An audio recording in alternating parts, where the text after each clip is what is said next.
Sejam, então, bem-vindos. O Sindes, a entidade do sistema Findes, sente-se honrado com a presença de todos que prestigiam a terceira edição do Conexão Sindes em 2018, que tem como tema Inovação, Indústria na Era da Transformação. O evento tem como um grande parceiro o IBF Espírito Santo, cuja aliança entre as entidades fortalece o segmento empresarial.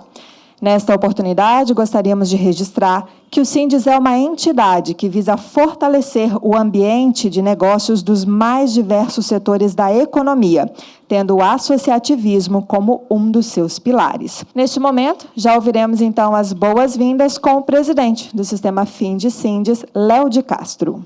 Boa noite a todos. Quero agradecer a presença de todos vocês aqui nessa noite. Quero, desde já, agradecer ao Thales por ter aceito o convite, do Renzo, do Sinelli, do Rogério, um monte de gente convidando você para estar aqui com a gente, tudo gente boa.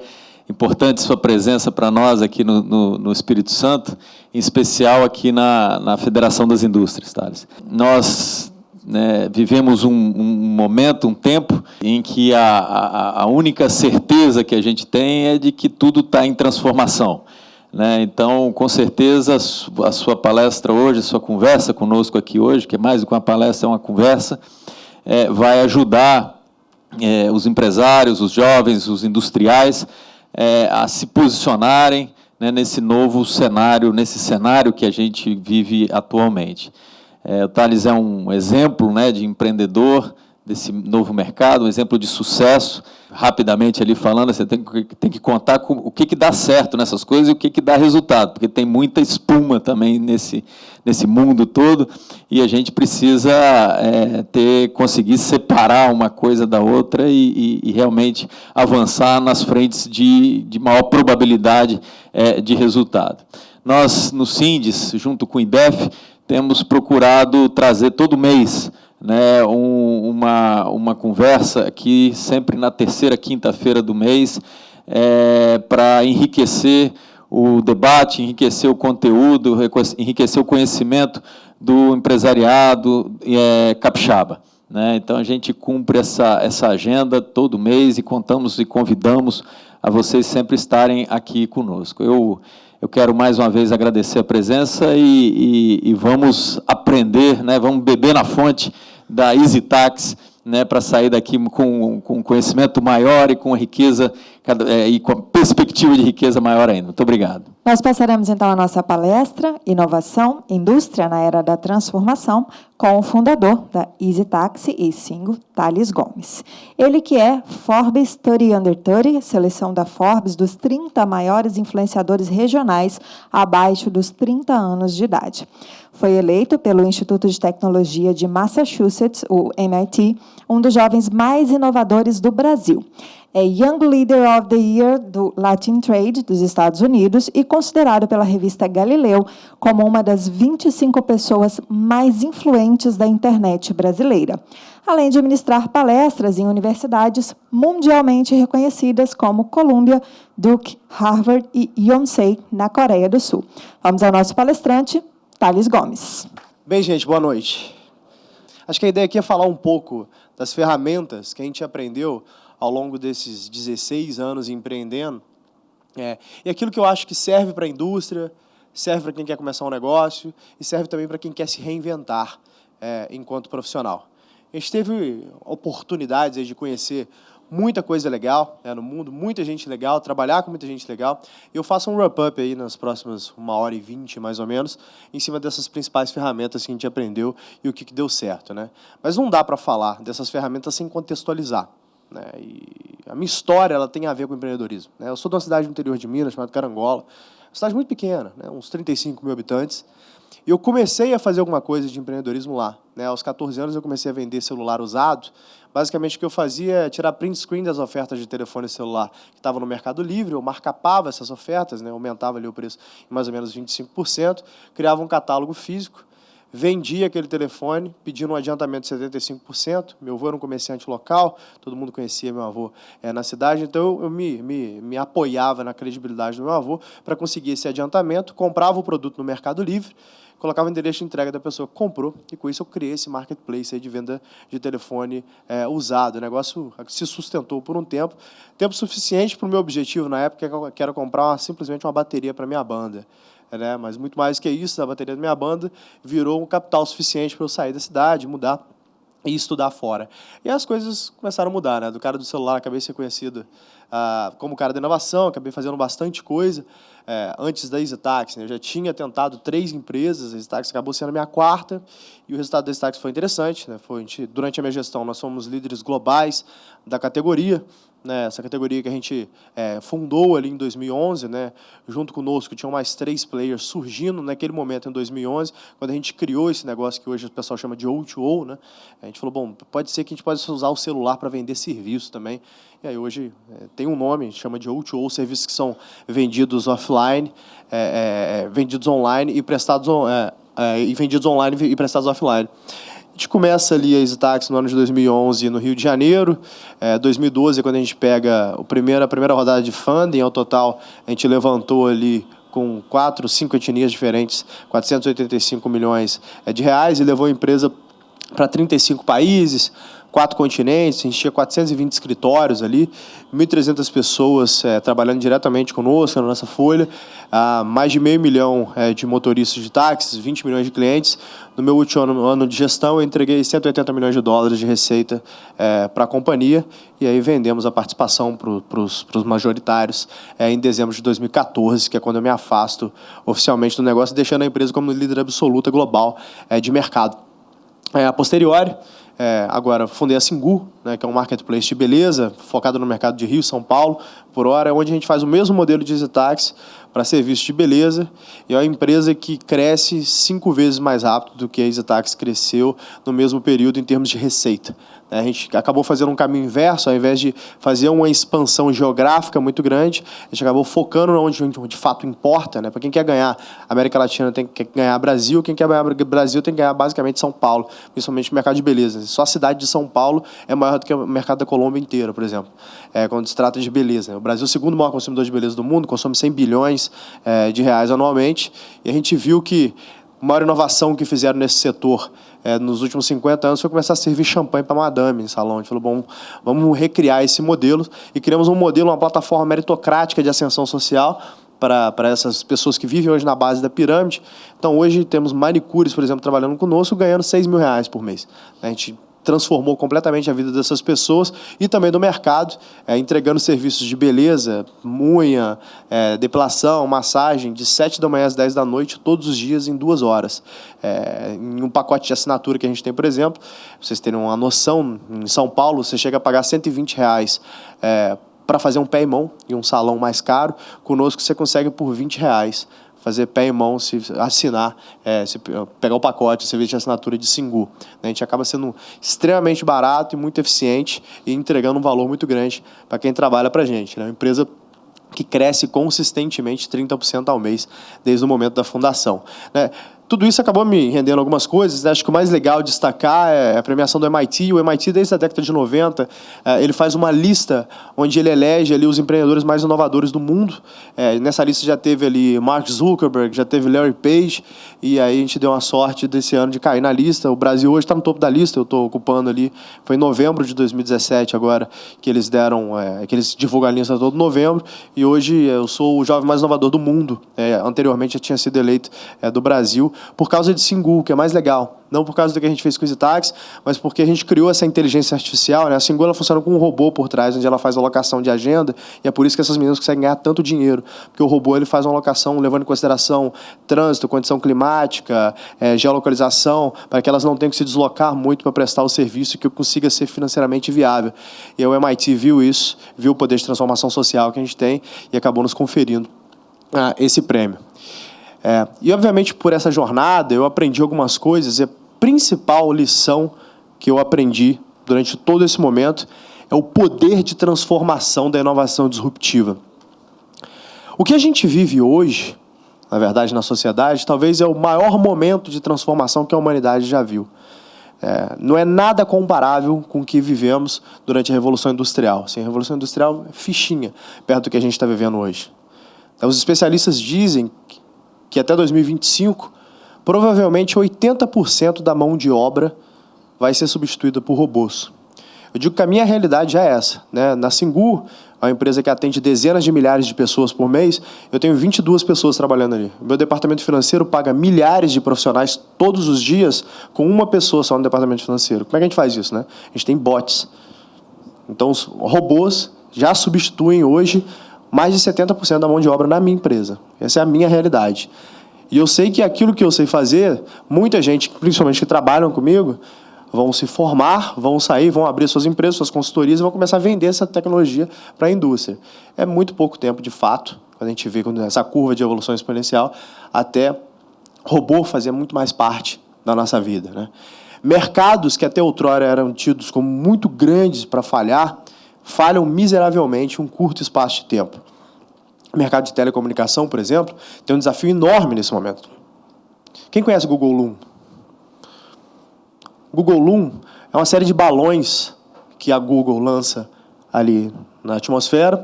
Esses balões eles rodam aí nos 4 continentes, ou 5 continentes, se não me engano. Acho que está nos 5. E esses balões ficam ali emitindo sinal de alta qualidade de internet. Como tudo que a Google faz, gratuitamente, né, ou quase que gratuitamente. Quase todos os produtos da Google não são gratuitos, são quase gratuitos. Qual que é a ideia da Google nessa história, tá? A Google entende que a única forma de você democratizar a informação é dar acesso à internet. Então, ela quer que até o final dessa década, 100% do mundo tenha acesso à internet, de alguma forma. E, com isso, ela faz o projeto Google Loom. O Facebook faz a mesma coisa, compra uma empresa no ano passado que faz exatamente o que o Google Loom faz com drones, para democratizar o acesso à informação. E aí tem um tal do Elon Musk, fundador do PayPal, da Tesla, do SpaceX, cuja missão do cara é levar a humanidade para Marte, que lança centenas de satélites no espaço, cujo objetivo é entregar a internet, quase que gratuita. Ou seja, a gente tem 3 das maiores mentes da nossa geração, quiçá da história, 3 dos maiores bolsos, inclusive, também, bem profundos, que estão dispostos a entregar a internet gratuita para a humanidade no curto espaço de tempo. Vou te ser bem sincero, se eu sou CEO hoje de uma empresa de telecomunicação, eu estou cadastrando meu currículo na Cato. Porque eu não consigo imaginar alguém em 5 anos tendo uma linha de telefone, se todo mundo começar a ter internet gratuita daqui a pouco. Pelo menos a nova geração. Eu não consigo imaginar uma empresa de telecomunicação, se não reinventar a forma como ela está fazendo hoje, em 15 anos de pé. Não faz sentido. Porque, assim, ligação eu vejo... Eu gosto de traçar parâmetro pelos meus irmãos. Eu tenho irmãos de 3 gerações diferentes. Assim, o meu irmão mais novo, esse não liga, mas se ligou porque deu algum problema muito grande. Assim, não vai ligar para ninguém. É tudo WhatsApp, mensagem. O meu irmão do meio... Esse irmão aí, só comunicação por WhatsApp, e quando ele liga, de vez em quando ele liga pelo WhatsApp. O outro irmão mais velho que eu tenho, aí de vez em quando ele liga, mas eu diria assim, 10% das vezes que ele quer falar comigo, que ele vai me ligar de forma analógica, né? E eu traço pelo meu perfil mesmo. Eu tento não ligar para ninguém, eu realmente odeio ligação. Eu tento resolver tudo por WhatsApp. Se eu precisar ligar, eu sei que eu tenho a opção de ligar por WhatsApp. Imagina que a internet que a gente tem hoje, né? Talvez você fale, mas a ligação não é tão boa, peer-to-peer. Vocês lembram como é que era a internet há 10 anos atrás? A internet há 10 anos atrás a gente nem sonhava que a gente ia baixar filme. Isso, você botava CD para baixar, você deixava baixar a noite inteira. Né? Hoje em dia a gente tem streaming via Netflix, ali que funciona super bem. Imagina como é que vai ser a internet daqui a 5 anos, daqui a 10. Vai ser perfeito para a gente fazer a ligação peer-to-peer. E aí se eu tenho ligação de graça, dados de graça, eu vou pagar conta de telefone para quê? Não faz sentido nenhum. A indústria que era tido muito grande para falhar, telecomunicação que revolucionou, e se não fosse a indústria de telecomunicação, provavelmente não teria chegado onde a gente está aqui, mas é uma indústria que precisa se reinventar urgentemente. A morte bate na porta dessa indústria. A mesma coisa acontece para a indústria automobilística. Aí, de novo, vou usar o exemplo dos meus irmãos. Quando meu irmão passou na faculdade federal, meu pai falou, vou financiar um carro para você. Ele falou, eu não, quero viagem, vou fazer o que com carro? Ele não vê sentido em ter carro. E aí, a opinião dos especialistas é que, em 10 anos... ter um carro para essa nova geração vai se assemelhar até um cavalo, sabe? O cara chegar de cavalo lá, isso não faz muito sentido. A nova geração não compreende, hoje já não compreende. Imagina na próxima que está vindo, onde a gente já vai ter como realidade os carros que são autodirigíveis, né, os driverless car. O órgão de trânsito americano aprovou, alguns meses atrás, 2 meses atrás, se eu não me engano, o primeiro serviço de aplicativo, tipo um EasyTaxi, o Uber, de carro que dirige sozinho. Ou seja, provavelmente, próxima vez que vocês forem na Disney aqui, vocês vão conseguir chamar um carro aí, daqui a uns 6 meses, e vai ver um robô te buscar. Isso já não é muito diferente da realidade, não. Isso já acontece há uns 2 anos. Só que agora eles aprovaram mesmo, então vão poder fazer um serviço só de carro que dirige sozinho, né? A Google já está nesse movimento há muito tempo, há mais de uma década, que faz parte dessa pesquisa. A Google, não obstante, investiu na Uber, comprou o Waze, pensando exatamente nisso. Né, como que eles vão resolver esse negócio. Então, é bem provável que a gente vá ver isso nos próximos 5 anos, isso aqui no Brasil, carros que dirigem sozinhos rodando aí na rua. E faz muito sentido para o usuário, né? E principalmente quando a gente olha o modelo de negócio da Google, por ter investido tanto, a gente está falando de dezenas de bilhões de dólares nesse projeto, porque tudo que a Google faz geralmente é muito barato, se não de graça. E imagina que a Google ela já sabe tudo que você pensa, tudo que você gosta, onde você visita. Eles sabem disso, né? Quem já viu um pouco da história do Wikileaks ali sabe que nem a sua câmera do seu celular desligado está salva. Né? A CIA consegue acessar a câmera do seu celular desligada, consegue ver onde você está. Pela sua televisão, smartwatch, eles conseguem acessar a câmera, mesmo que a TV esteja desligada. Só se estiver fora da tomada. Estando na tomada, o pessoal vai acessar. Existem softwares para isso, né? Ficção científica não. Isso saiu no Wikileaks, tá? Isso é público.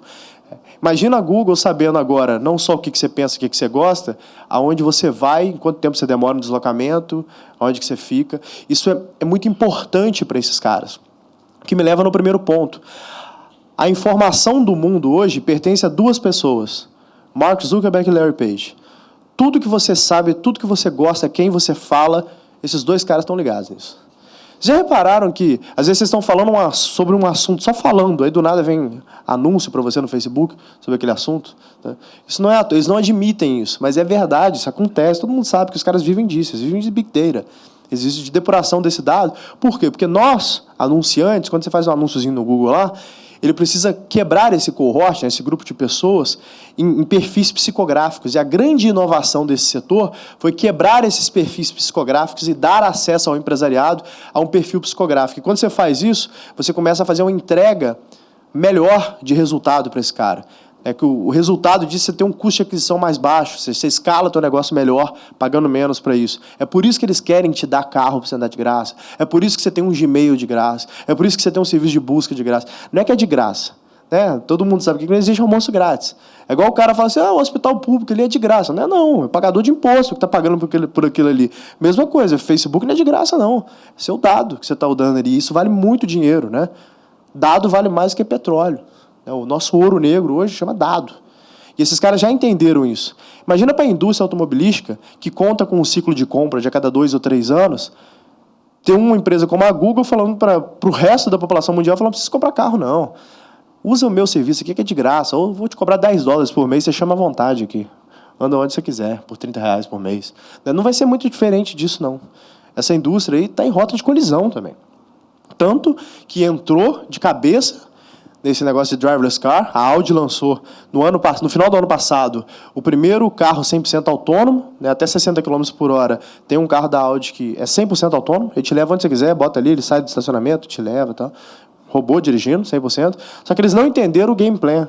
Né, que, não, então o cara vai querer comprar para si um carro autônomo. Não, é que a verdade é o seguinte, é uma mudança de paradigma, que as pessoas não vão querer dirigir mesmo, não faz sentido. As pessoas dirigirem. Quando você tem um carro que dirige sozinho, te levando onde você quiser, você fala, vamos share esse negócio. Não faz muito sentido eu ter só o meu carro. A mesma coisa acontece para a indústria de trabalho. Né? Às vezes a gente acha que só as pessoas menos qualificadas, minha empregada doméstica então vai perder o emprego dela, porque a Boston Dynamics está fazendo um robô que tem capacidade de lavar prato. Então quer dizer que os motoristas de caminhão e táxi vão perder seu emprego. Não. A gente está falando de indústrias, de serviços que eram tidos como muito grandes para falhar, né? Por exemplo, serviço legal, advogados, né? Advogados muito parecido com a gente, né? A gente empreendedor adora dar nome difícil para coisa simples, né? Parecer complicado, é igual advogado. Adora dar nome difícil para coisa simples. Aí chegou agora um bot e faz com que o trabalho que demoraria um advogado 360 mil horas para fazer, ele faz em questão de segundos, numa análise de M&A, num processo de M&A que o JP Morgan estava tocando. A situação é tão desesperadora para a área legal que Harvard, que é o melhor curso de direito do mundo, acabou de criar uma cadeira de Legal Innovation e programação para advogados. Porque Harvard entende que advogado, em menos de uma década, talvez não vai ter muito emprego, não. É bem plausível quem trabalha na área de civil, por exemplo, que em 5 anos não tenha muito emprego. Tá? Isso é a realidade. Assim. O que o cara faz em civil de massa, em contencioso de massa, pode se preparar para ser substituído por robô. Já existem esses robôs que resolvem esse problema. Entendeu? Quando o pessoal começar a descobrir isso aqui no Brasil, aquele que eles falam que é a salsicharia do direito, né? O contencioso de massa, isso aí é bot. Você resolve com tudo. Dificilmente vai ter alguma função intelectual que não vai ser disruptada por bot. Quando a gente olha o mercado financeiro, trading, mais de 90% dos trades são feitos por robô hoje em dia. Já é a realidade. Ou seja, a gente está falando de serviços, gente, que demanda muito estudo, extremamente complexos. Mas a gente está falando também de uma organização, né, de algumas organizações que trabalham com essa tal de AI, né, inteligências artificiais, cuja função desses robôs são aprender. E esses robôs estão muito próximos de ganhar o tal do self-awareness, né? De ter noção que eles são robôs e ter noção que eles podem aprender. E a gente vive um momento agora que é muito perigoso na indústria, que são esses robôs, talvez tendo noção que eles são robôs e olhando para a gente enquanto ser humano e falando assim, olha, por que eu estou ouvindo uma ordem de um pessoal que precisa dormir, se você der uma facada morre, que precisa comer? A gente é muito fraco frente a um robô, né? Imagina que uma máquina ela consegue acessar a todas as informações da internet e processar isso em milésimos de segundo, que é aquilo que a gente não tem condição, humanamente é impossível que a gente faça. Mais do que isso, a gente vive um momento, né, que um dos cientistas mais respeitados da história, chamado Ray Kurzweil, ele não é muito famoso aqui no Brasil, mas nos Estados Unidos é o fundador da Singularity, que é a universidade que fica dentro da NASA, que estuda futurismo. Né? Ele fala de singularidade.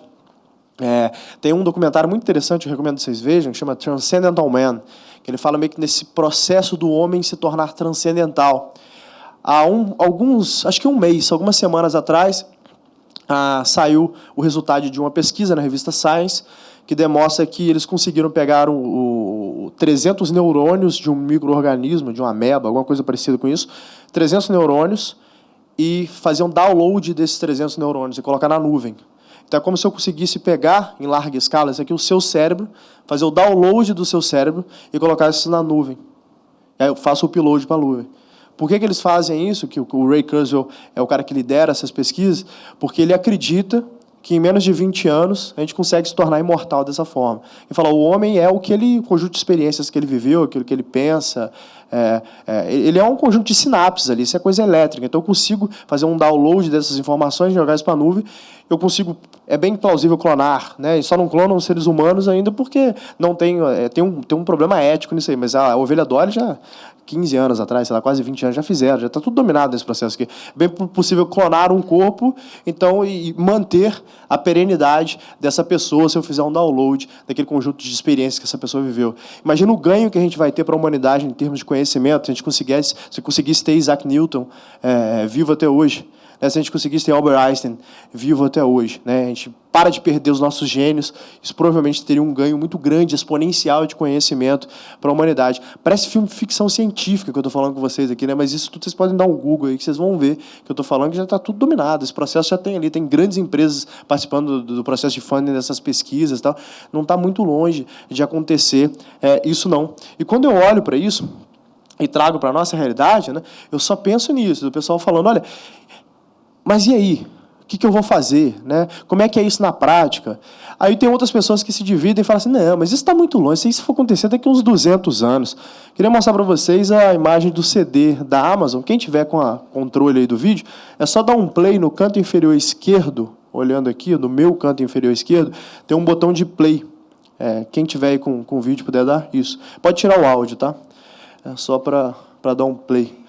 Bom, talvez não vá funcionar, porque a gente deu uma mexida nessa apresentação, mas eu ia mostrar um vídeo para vocês de uns robôs, aqueles robozinhos que vocês estão vendo ali, uma empresa chamada Kiva. Não tem problema, não vai rolar, eles não têm Quick Player. É um robozinho chamado Kiva, que existe há mais de 11 anos essa empresa. Esses robozinhos, eles pegam sozinhos a caixa, onde que ela tem que ficar ali, e fazem realocação nos pallets de acordo com que eles foram programados, né? Ainda tem um ser humano supervisionando ali as operações para ver se está dando certo, mas existe uma outra empresa chamada Boston Dynamics, né, que é uma empresa que foi comprada pela Google, inclusive, que faz robô humanoide, assim, um robô que rola, pula, corre. Quem depois quiser dar um Google em Boston Dynamics, vocês vão ficar extremamente assustados quando vocês verem o que os robôs fazem, né? Tem um mix de robô que parece um búfalo e que ele vira meio que um ser humano, ele fica em pé, ele pula, ele corre mais do que a gente consegue correr, assim. A Boston Dynamics claramente faz esses robôs para ser usados para a guerra, depois é financiado pelo exército americano, mas muito mais que isso, também para ser usado na indústria, né? Como boa parte da tecnologia, a internet, por exemplo, surgiu por causa da Guerra Fria, né? É financiado por causa de guerras, mas depois a gente acaba tendo o uso civil dessas tecnologias, né? Por que eu conto essa história toda para vocês? Né? Porque a gente tem que se botar num patamar aqui, porque eu vejo muita gente, às vezes, sentada num diferencial competitivo, falando, não, a minha indústria é muito grande, aqui não tem muito, a gente é muito grande para falhar. Não existe ninguém muito grande para falhar mais nesse mundo que a gente está vivendo. Não existe nenhuma tecnologia que você tenha, por mais nova que seja essa tecnologia, que não possa ser disruptada no curto prazo. Eu quero deixar para vocês, nessa primeira parte da palestra aqui, essa mensagem importante, que aquilo que a gente acha que demora muito tempo, acontece no estalar dos dedos. Assim, quando você fala assim, daqui a 3 anos, então empresas fazendo planejamento para 5 anos, pode sair dessa realidade. Assim, 5 anos você está num mundo completamente diferente. A gente vive uma era de revoluções que são feitas de um ano para o outro. A gente vive numa era de crescimento exponencial. E essa exponencialidade, a gente vê em mercados muito tradicionais, também tidos como muito grandes para falhar, e que a gente vê hoje usando, provavelmente 90% da plateia tem na mão, né? Eu me lembro da indústria musical, quem usou o Napster aqui? Boa parte, vocês tudo baixando música pirata, né? Deus está vendo. Eu também fazia isso, obviamente, né? Então, assim, você imagina, eu vou comprar CD como? Aí a gente usava o Napster lá para baixar música. Eu me recordo muito bem no dia que prenderam o fundador do Napster, né? Não pode ter Napster. Tentaram na canetada barrar a inovação, né? Não aprenderam até hoje que o Estado não consegue barrar a inovação na canetada, né? Principalmente na era da internet. Aí que não tem jeito mesmo, né? De vez em quando tentam derrubar o WhatsApp aí. Sabe o que eu faço? Eu baixo um negócio chamado VPN, eu conecto uma máquina de outro país e continuo usando o WhatsApp normal. Eu e os meus amigos, a gente faz isso. Ou seja, não tem como barrar a inovação com a internet. A gente dá um jeito de fazer aquilo que a gente quer. Realmente o poder está na mão do povo quando a gente fala de internet. Com o Spotify não foi muito diferente, né? O Spotify percebeu um negócio que eu acho que é uma grande lição para a gente na indústria, que ele, ao invés de ficar chorando, ele foi lá e vendeu o lenço, né? Porque a indústria musical sempre ficou nessa, mas pirataria não pode, estão pirateando a nossa música, aí o artista deixa de ganhar na venda de disco. Realmente, não pode. Mas e aí? Tá aí. Você vai fazer o que com esse problema? Vai ficar reclamando ou vai resolver, né? E ele só reclamava. Aí fecharam o Napster, o pessoal foi usar o ForShare, fecharam o ForShare, o pessoal foi usar o UShare. Foi surgindo um monte, não adianta fechar, vai surgindo, né? Igual formiga esse negócio. Você vai mexendo no formigueiro, surge mais. Não tem como proibir. E o que o Spotify fez foi começar a olhar para esse problema e falar, bom, existe uma dor aqui, claramente as pessoas querem baixar conteúdo pela internet. Tem uma forma de eu entregar um produto tão bom que eu poderia competir com algo gratuito e mesmo assim ganhar? Tem. É mentira se alguém tem um preço menor que o seu, em um mercado competitivo aberto, que esse cara vai ganhar de você por causa de preço. Se o cara está ganhando de você por causa de preço, é porque você está comoditizado. Se você entrega um negócio muito melhor, as pessoas estão dispostas a pagar por isso. O Spotify é a prova viva. Ele compete de graça. Mas sabe qual que é o problema? Quem já baixou música aqui sabe como é que é, né? Principalmente antigamente. A gente botava lá para baixar o CD do Metallica. Aí ficava lá a noite inteira baixando o tal do CD do Metallica. Aí você ia dar play no negócio, começava a tocar o samba. Ela gostou do rala, rala. Os caras faziam, parece de brincadeira. Não é verdade? Vocês devem ter passado por isso já. Os caras pegavam esse negócio de rock and roll, botavam funk. Parece que o pessoal subia esses negócios de brincadeira, assim. Sacanagem. E acabou que a experiência era muito ruim, né? Porque você tinha que baixar a música, às vezes vinha com música com problema, parte do álbum não estava funcionando, aí você tinha que baixar, quando veio os negócios dos MP3, você tinha que baixar a capinha do CD, que você queria as capinhas do CD bonitinha ali, queria um negócio organizado. O Spotify falou, sabe o que a gente vai fazer? Vamos resolver a vida do cara, para ele não ter que baixar nada. Né? Vamos criar um sistema de streaming aqui, com tudo bonitinho, com a capinha organizada, tal. Vai funcionar. Fizeram um produto que eles competem com algo de graça, e hoje é uma empresa que vale centenas de bilhões de dólares. né? Extremamente lucrativo. Os caras fizeram, a primeira vez que eu vi na minha vida um IPO que eles não queriam vender papel. Eles fizeram um IPO para dar liquidez, para os funcionários, né? IPO é quando o cara leva a empresa para a bolsa, sabe? Para vender parte da empresa. E aí quem tinha um pouquinho de papel da empresa, geralmente quem trabalha nessas empresas tem equity, né? Tem um pedacinho da empresa, e pôde vender esse negócio. Ele entra ali, o pedacinho da empresa valia, sei lá, $100 mil, e aí sai dali e vende esse negócio por $10 milhões, depois de 4, 5 anos trabalhando. Essas valorizações de empresas exponenciais geralmente são assim, né? Mesma coisa aconteceu com a Netflix, né? A Netflix percebeu que, bom, se o bem mais valioso da sociedade contemporânea é o tempo, né? O único bem infinito que todo mundo nessa sala que tem é o tempo, não importa a sua condição social, teu credo, todo mundo só tem 24 horas por dia, ganha esse jogo, quem sabe usar melhor essas 24. A Netflix, percebendo isso, fala assim, vamos fazer o seguinte, vamos deixar a agenda das pessoas ficarem com elas, porque é muito injusto esse negócio de, puta, a novela das 8 começa às 8, imagino que comece, por isso chama novela das 8, né? Então o cara tem que estar ali 8 horas da manhã, 8 horas da noite para poder ver a novela. Se ele não tiver, ele vai perder o início da novela. O Netflix repensou esse modelo. Falou, não, vamos fazer o seguinte, deixa o cara assistir onde ele quiser, a hora que ele quiser. O conteúdo está ali. Ganhou. 50% dos lares americanos não tem cabo mais. É tudo streaming. Assim, todo mundo que conhece o povo de TV aqui sabe que estão desesperados, que o modelo está morrendo, está em rota de colisão. Quem está acertando um pouquinho nesse modelo está fazendo conteúdo online. Está seguindo um modelo ali de Netflix. Imagina quando a Netflix resolveu o problema de esportes, né, e jornalismo. Conteúdo ao vivo. Acabou a televisão. Como é que faz? O modelo não vai se sustentar mais. Mais uma indústria gigante que está em rota de colisão. O WhatsApp fez a mesma coisa com a telecomunicação, colocando em rota de colisão. Acho que o mais importante, a grande lição que aqui é, ou você se reinventa como empresa, como modelo de negócio, ou você vai morrer, invariavelmente, e no curto prazo. A Blockbuster, que era líder desse mercado, teve uma oportunidade grande de se reinventar. A Blockbuster é a líder, ele valendo mais de 6 bi em 2004, e eu conheci esse caso de perto, que eu dei uma palestra nos Estados Unidos no ano passado com o fundador da Netflix, ele me contou o behind the scenes dessa história. Ele falou, olha, a gente bateu na porta ali dos caras em 2004 e pediu $100 milhões na empresa. Eu queria vender o negócio porque eu não via a possibilidade de crescer no curto prazo desse negócio. Eu precisava de muito dinheiro para fazer o negócio de streaming. E aí os caras não fizeram o M&A, mas não só não fizeram a venda, né, da empresa, o M&A, como também deixaram os fundadores esperar o dia inteiro ali na porta do escritório da Blockbuster para falar com eles. Aquele modelo antigo de gestão, deixa o cara esperando ali, no final a gente tenta comprar na Bacia das Almas. Os caras entraram ali e fizeram uma proposta ridícula para eles, até que eles falaram não, e quando ele sai dali com o time de cofundadores dele, ele fala assim, vamos fazer o seguinte, a gente não vai vender essa empresa mais, a gente vai levantar esse round, mas agora a nossa missão não é ganhar de Blockbuster, a gente quer enterrar a Blockbuster. Como é que a gente mata a Blockbuster? Os caras tinham ódio da Blockbuster pelo que eles fizeram com eles, né? Tiraram os caras para o otário. Então, bom, para matar a Blockbuster, a gente tem que disruptar o mercado. Qual que é a disrupção que a gente enxerga? Que é streaming. E veja, naquela época, né, não era muito plausível fazer streaming, né? Você demorava, às vezes, horas para abrir um site, se o site fosse mais pesado. Mas eles sabiam que esse negócio ia chegar rápido. Eles trabalharam para isso, principalmente na tecnologia de transmissão de dados, para fazer uma tecnologia de transmissão de pacotes de dados, que os pacotes fossem menor, mais comprimidos, de forma que eles conseguissem entregar melhor. A história é que 6 anos depois, a Blockbuster tinha virado pó. Uma empresa que valia mais de 6 bi de dólar, podia ter comprado a Netflix por $100 milhões, virou pó. 2013 foi quando a última loja da Blockbuster fechou nos Estados Unidos. E a Netflix hoje vale centenas de bilhões de dólares. Tem uma lição muito importante aqui. É muito bom aprender com o erro dos outros, né? Pelo menos é a gente que sofreu essa dor.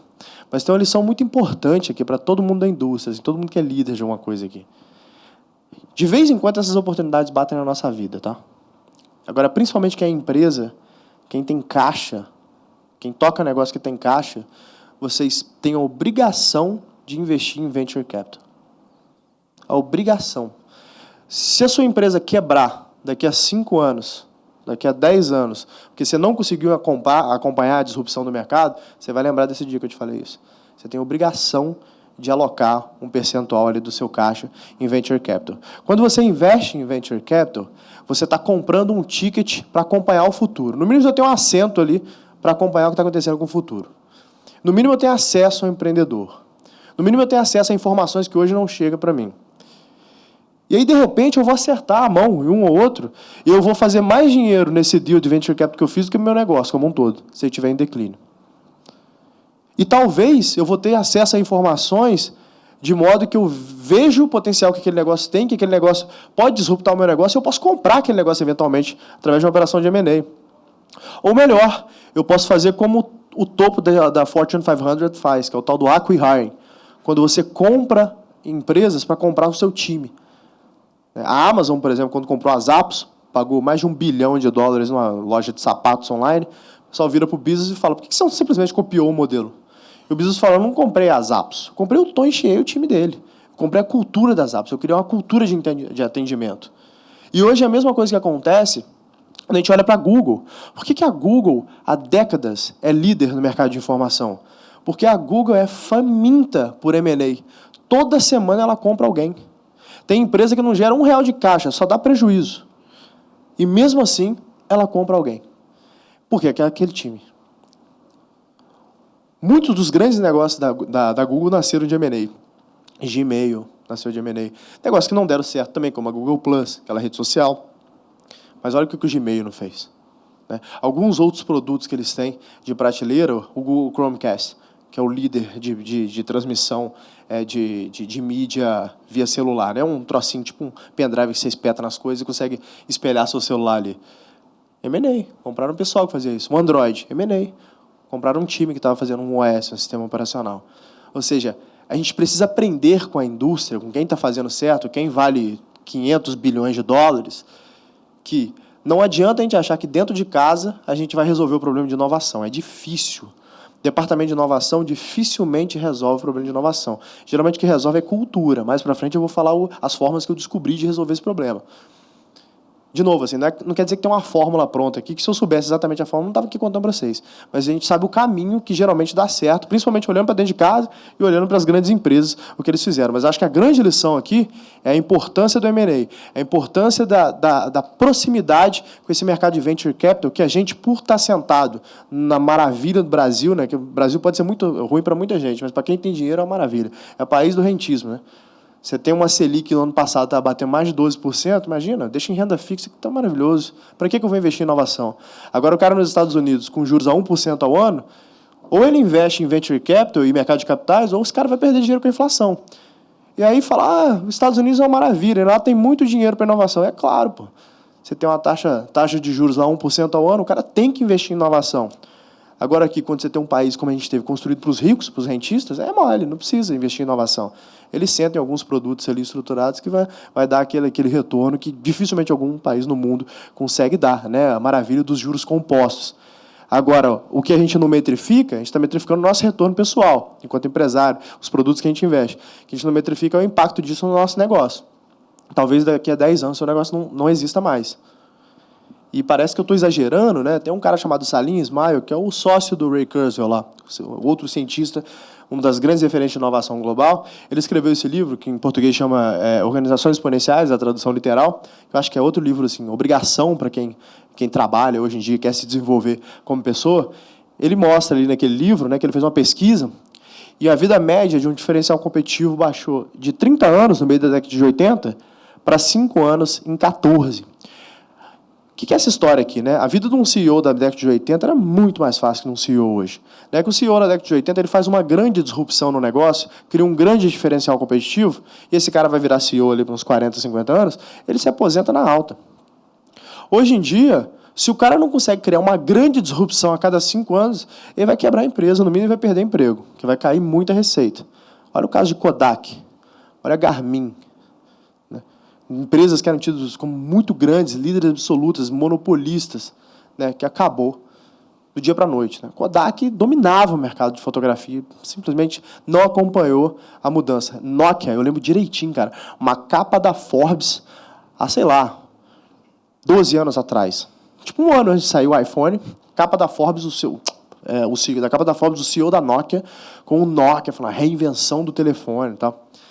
E aí, no ano que vem, o Steve Jobs vai e lança o iPhone, 3 anos depois, ninguém nem sabe o que é Nokia direito. Assim, né? Um business que valia centenas de bilhões vai só virando cada vez mais pó. E o mais engraçado é que os caras tinham um protótipo de telefone touchscreen, só que eles não tiveram a visão de que aquilo poderia ser um negócio legal. Eles falaram, não, as pessoas gostam de botão, olha o BlackBerry e tal. Que era o que crescia na época, né? Todo banqueiro tinha BlackBerry, é chique ter BlackBerry, assim. E hoje a gente não consegue imaginar a nossa vida sem touchscreen, né? Ou seja, muitas vezes a gente não percebe, de novo, esses movimentos vindo, porque é difícil você tirar a cabeça da lama do dia a dia, né, e olhar por cima de forma holística para essas oportunidades. É por isso que uma visão outsider é tão importante, por isso que eu destaco mais uma vez a importância de estar próximo de fundos de venture capital. Tem muito poucos no Brasil, acho que falta muito, inclusive, isso, mas para ter também tem que ter demanda, né? Alguém tem que, de fato, querer comprar esse ticket para a gente ter acesso a esse tipo de informação que, por exemplo, eu estou falando com vocês. Isso é muito recorrente lá.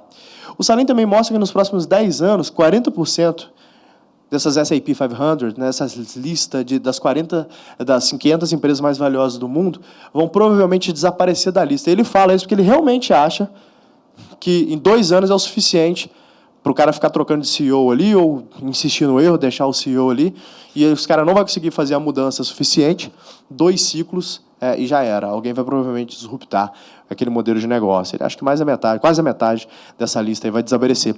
E ele faz um estudo que demonstra que 89% dessas Fortune 500 que estavam na lista de 55 não estavam mais na lista em 14, quando ele publicou essa obra.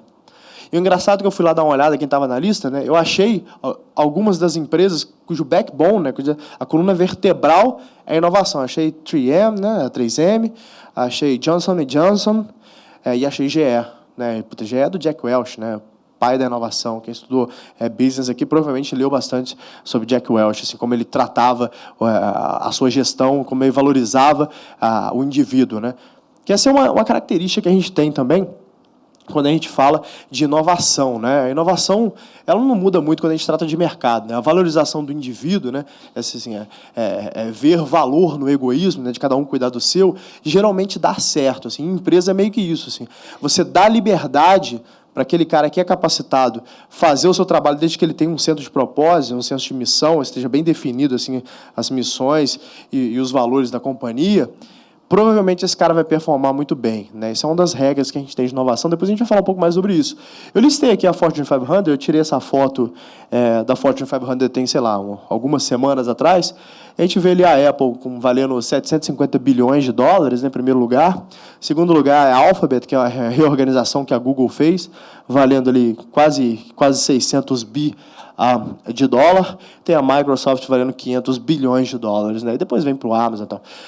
As únicas empresas aí do topo da Fortune 500 que não são negócios com base de tecnologia é Berkshire Hathaway, que é do Warren Buffett, mas que mesmo assim investe em Apple, investe em Microsoft, aí consegue se pautar ali. Você tem a ExxonMobil, né, petroleira.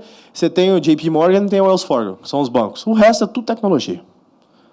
São todas empresas que não acreditam em tudo aquilo que a gente estudou na faculdade, quando estudou negócio.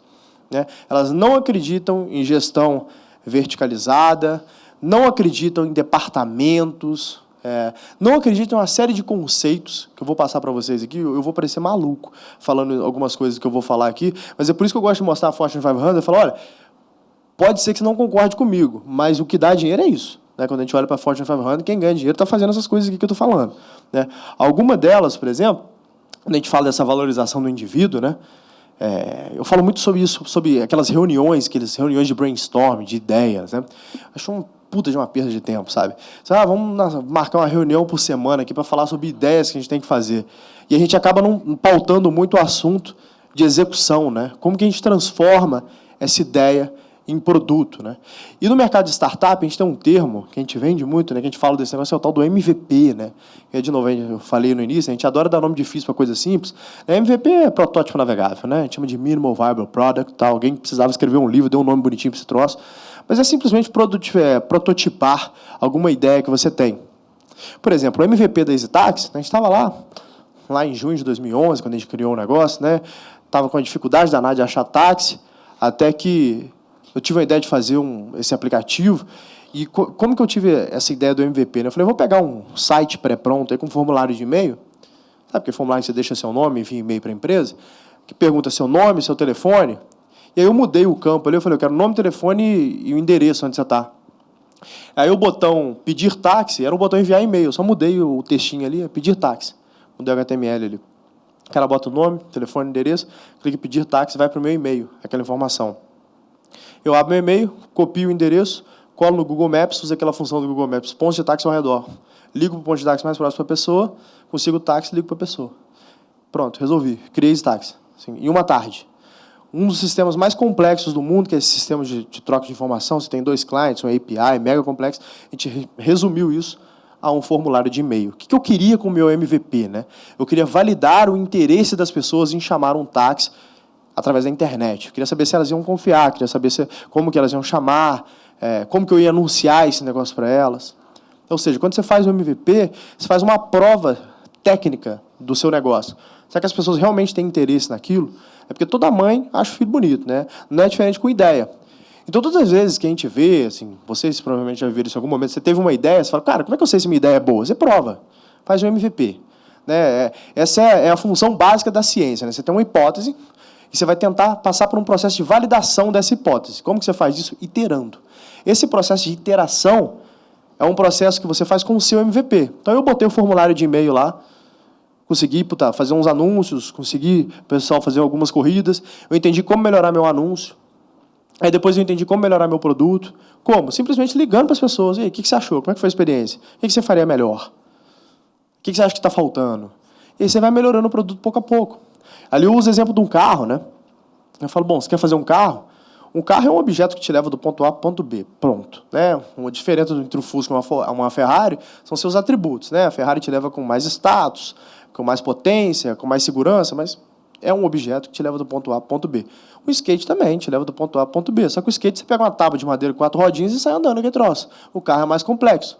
Se você ficar esperando para construir o carro, provavelmente alguém vai construir mais rápido que você.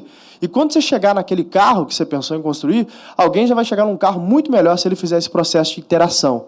Faz um skate, aí um monte de gente não vai comprar porque tem preconceito, porque não consegue se equilibrar, porque não quer, porque não gosta.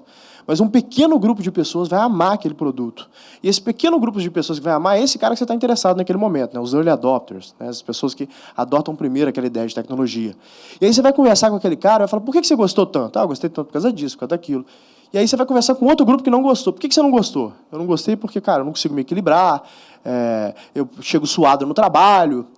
E aí, um erro que as empresas têm quando querem desenvolver produtos, seja ele com base em tecnologia ou não, mas principalmente tecnologia, é que elas pegam todas as opiniões de usuários, quando pegam, né, junta isso numa lista enorme e joga para o departamento de TI e fala, faz aí. Aí o que acontece? Aí o TI fala assim, não, a prazo de entrega é 6 meses, e o prazo de entrega vira 1 ano e meio. Esse é o processo normal. Por quê? Porque tem coisa pra caramba para fazer. E quando tem entrega, já não faz mais sentido. Já passou, já virou tecnologia, já passou o momento. Assim. Quantos de vocês aqui já não tentaram fazer um site com um sobrinho, e aí botou o site para fazer, ficou mudando cor de site, quando você foi botar um negócio no ar, já nem fazia sentido. Né? Isso é mega normal. Assim. As pessoas elas não têm o hábito de fazer as coisas muito rápidas. Mas quando a gente vive hoje uma era, e é por isso que eu fiz aquela introdução lá com vocês, falando sobre essa era de evolução exponencial, hoje, ou você faz rápido, ou não vai fazer mais sentido quando você for entregar. E qual que é o processo certo aqui? Então, eu pego o que as pessoas gostaram, mantenho, pego o que elas não gostaram, eu faço um backlog, né, uma lista de coisas a melhorar ali, eu pego uma coisa dessa lista por vez e trabalho. Então, aqui a gente pegou o problema do equilíbrio, colocou um bastão naquele troço ali, falou, bom, agora chama patinete esse troço, vamos testar, ver se as pessoas gostam. Aí você tem um outro público que vai gostar, né, o público infantil, você amarrou nessa história de patinete.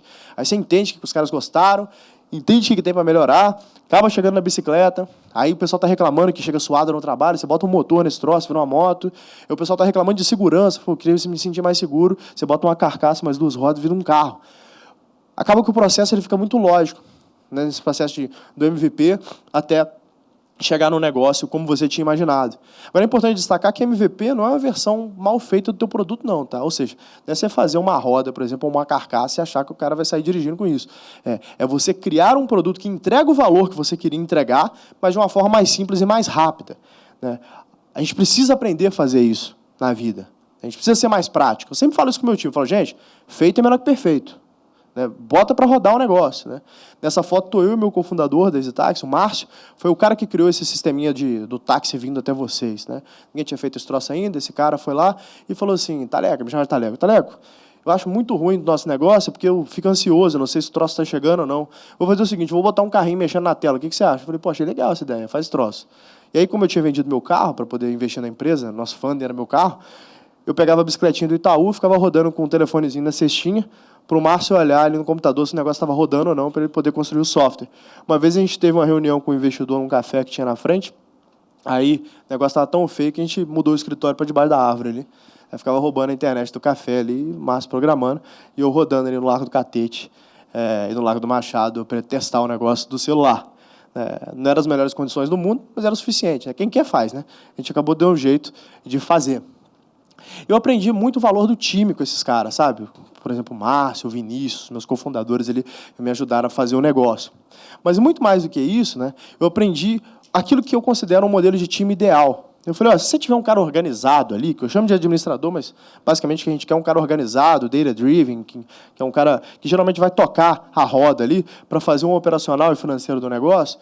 Esse cara é importante, né? O cara que cuida de casa, enquanto você sai, por exemplo, o líder, né, que o americano gosta de chamar de hustler, o resolvedor de problemas, ele sai ali para arrumar dinheiro, para arrumar venda, para achar pessoas, né, para fazer negócios. Tem que ter alguém cuidando da casa ali. E alguém de tecnologia.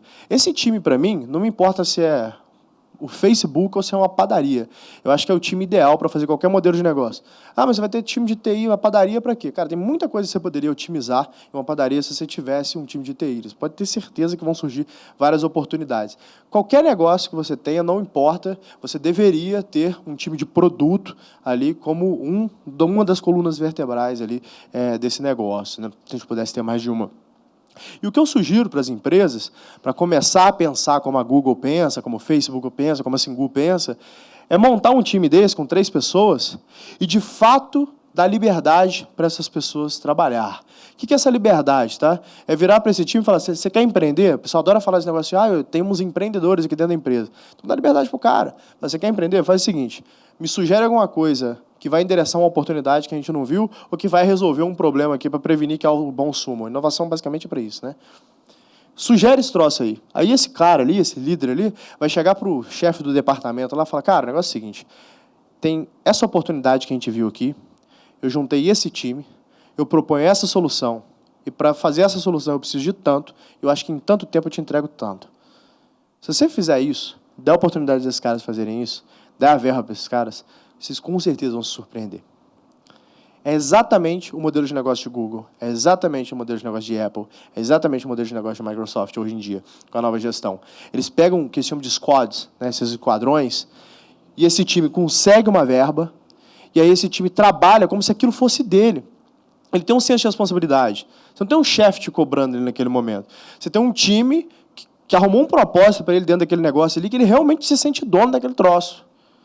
Isso aqui é mais poderoso do que qualquer palestra de inovação que vocês podem contratar para a sua empresa, qualquer consultor de inovação, que geralmente nunca inovou nada, que vocês possam contratar para a sua empresa.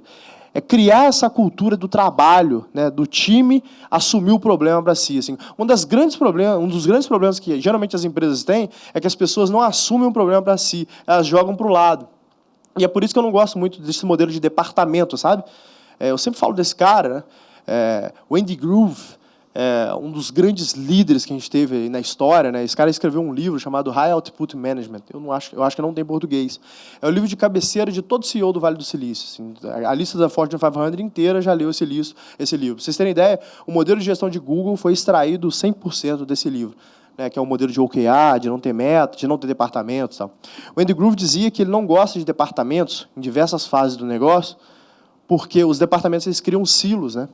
Então, acaba que um grupo de pessoas quer lutar pelo budget ali. Então, budget de marketing, você vê, se você tem uma empresa e você quer conseguir patrocínio, bate ali em outubro, que geralmente está sobrando alguma coisa, o cara vai te dar só para não sobrar verba, porque no ano que vem o pessoal diminui o budget dele se ele não acabar com aquela verba, né? E o Andy Grove não gostava disso. Falou, não, vamos fazer o seguinte, vamos fazer um modelo de times orientados por missões. É muito melhor do que um time de departamento. Então, eu não chamo de departamento de marketing. Eu falo que você tem um grupo de pessoas cuja missão aqui é growth. Olha a diferença. Um time de crescimento e um time de marketing. O time de crescimento ele tem que interagir com o time de produto. Fala, existem essas melhorias de produtos a serem feitas. Um time de crescimento ele tem que interagir com o time de CRM, né, de relacionamento com o cliente. Fala, olha, eu percebi que se a gente fizesse isso aqui, a gente vai começar a ter uma recorrência maior de compra e tal. Ou seja, você acaba fazendo esse cross-border das pessoas se falarem mais, e a única forma dessas pessoas se falarem mais, elas têm um interesse direto em entregar a sua meta. E se a meta do cara está relativa à melhoria de um produto, e ele é growth, ele é crescimento, ele vai bater no cara de produto e falar, vamos trabalhar junto, em cima dos insights que eu tive aqui? Isso melhora muito, né? Esses times orientados por missões, nessa característica aí de squad, de esquadrão, geralmente funcionam bem melhor. Então, o que eu sugiro é que vocês façam esse teste. Começa devagarzinho, doses homeopáticas. Pega um departamento que você acha que pode ter, reúna 3 dessas pessoas aí, vira para essas pessoas e fala assim, vocês querem propor alguma coisa aqui? Propõe alguma coisa que você acha que a gente pode melhorar, propõe uma oportunidade aqui, dá uma verba para esses caras e vê o que vai acontecer. Como é um teste, né, faça de forma científica, ou seja, faça uma amostragem maior. Pega uns 3 a 4 times desses, faz a mesma coisa. Tenho certeza que vocês vão me agradecer depois por isso. É bem difícil de não sair um resultado positivo desse negócio. Quando a gente fala de modelo de gestão, né, não tem como não falar de modelo de crescimento. É um negócio um pouquinho mais complexo, mas é importante dizer, porque a gente cresceu com a indústria achando que, para eu crescer, eu tenho que anunciar em TV e revista e só. Hoje em dia, eu já falei para vocês que não é verdade, né? Que tem N canais que você pode usar para crescimento. Tem um em específico que eu gosto muito, que é a internet, que é onde eu aprendi, de fato, a escalar meu negócio. Todo mundo que tem um negócio digital aqui, e aqui a gente tem um dos maiores monstros da indústria, que é o maior e-commerce de vinho do mundo, o seu, né, Rogério? O segundo maior e-commerce de vinho do mundo, o Rogério, né? Filho da casa aqui, baiano, capixaba. O cara tem um segundo maior e-commerce do mundo de vinhos. Do mundo de vinhos. Então, você imagina o seguinte, o cara investe, literalmente, anualmente, centenas de milhões de dólares ali em growth.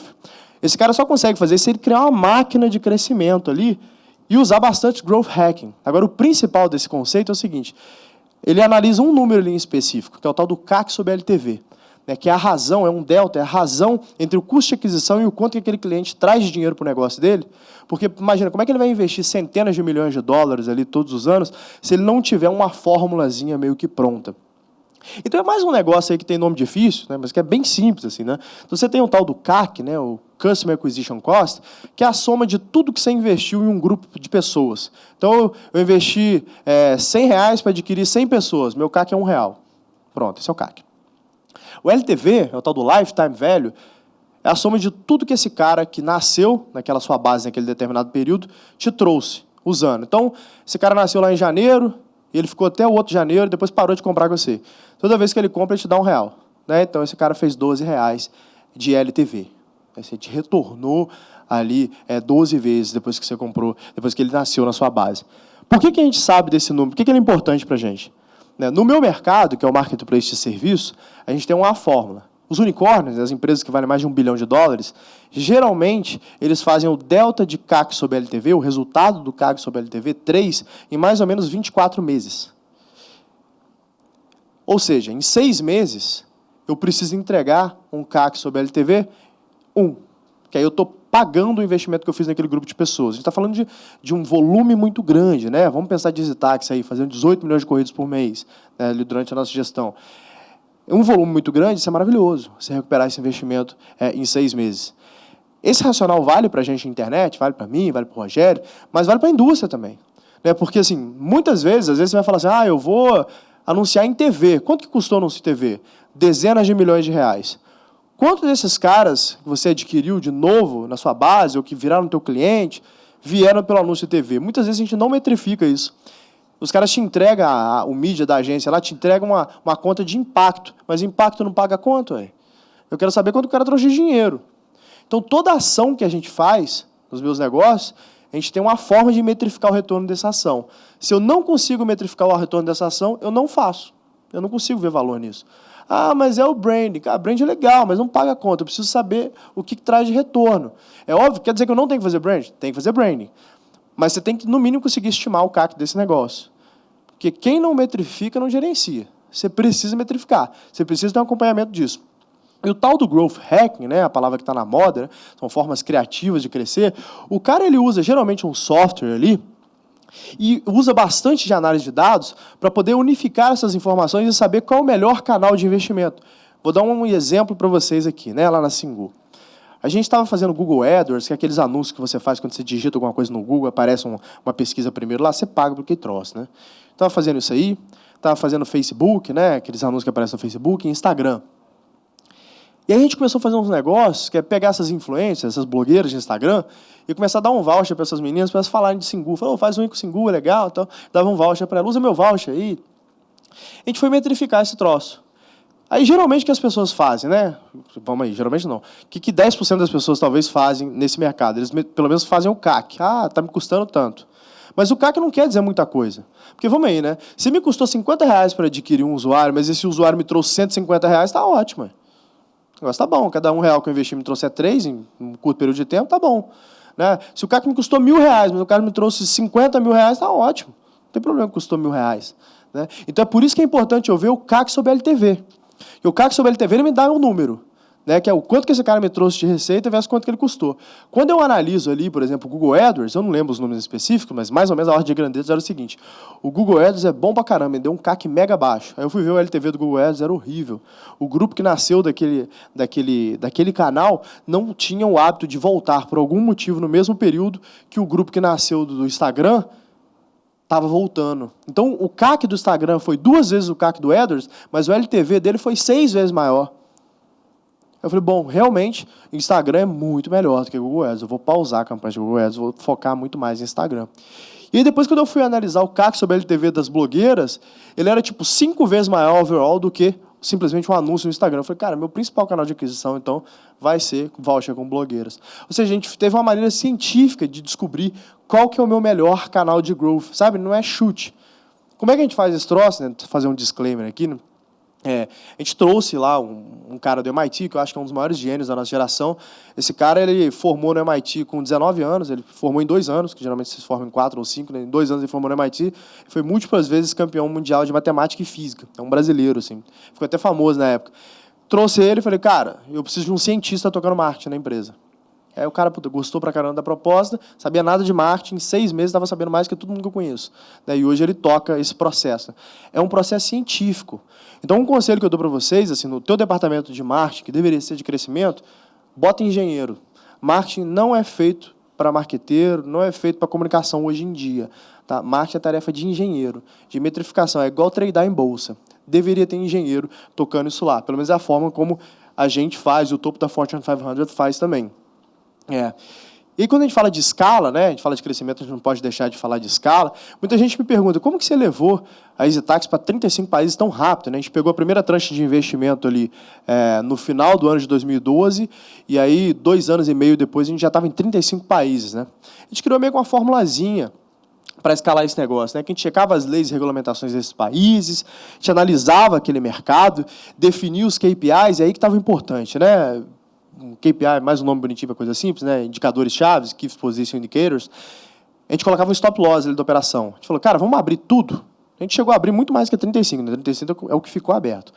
Vamos abrir tudo que der, sai abrindo esse negócio, e a gente só mantém aquele que entrega esses KPIs nesse espaço de tempo. Então, a gente definiu uma regrinha ali daquilo que a gente vai manter. E aí, enquanto a gente estava fazendo isso, a gente já montava, definindo esses KPIs, com base no tamanho do mercado e tal, a gente já montava a estrutura legal. Né? Ou seja, ligava para um escritório de advocacia local, provavelmente alguém ia indicar para a gente, começava a montar a estrutura local. Enquanto eu estou montando a estrutura local, estou contratando um country manager. E aí que está a grande sacada. Assim. Como que eu acho esse CEO para o país? Eu fiz alguns erros nesse processo, nos primeiros 3, 4 países eu errei. E depois eu aprendi um modelo de gente que dava certo no meu modelo de negócio, não quer dizer que dá no seu, tá? O meu modelo de negócio, o que dava certo? Eu pegava um post-MBA de top school, então um cara que tinha formado em Harvard, Stanford, Columbia, London Business School. Pegava esse cara mais ou menos assim, 30, 35 anos, 28 até 35 anos, vai? O cara sangue nos olhos, tinha acabado de voltar do MBA. Geralmente trabalhou em grandes consultorias, McKinsey, Bain, ou a área de IB dos grandes bancos, Morgan Stanley e tal, JP Morgan. E como eu fiz esse perfil bem definido, eu saí atrás desses caras. Então, eu filtrava pela ferramenta de recruiting ali do LinkedIn, que hoje em dia está maravilhosa, vocês não têm noção do nível de corte psicográfico, geográfico, por educação que você consegue fazer na ferramenta que chama Recruiting do LinkedIn, ela é maravilhosa.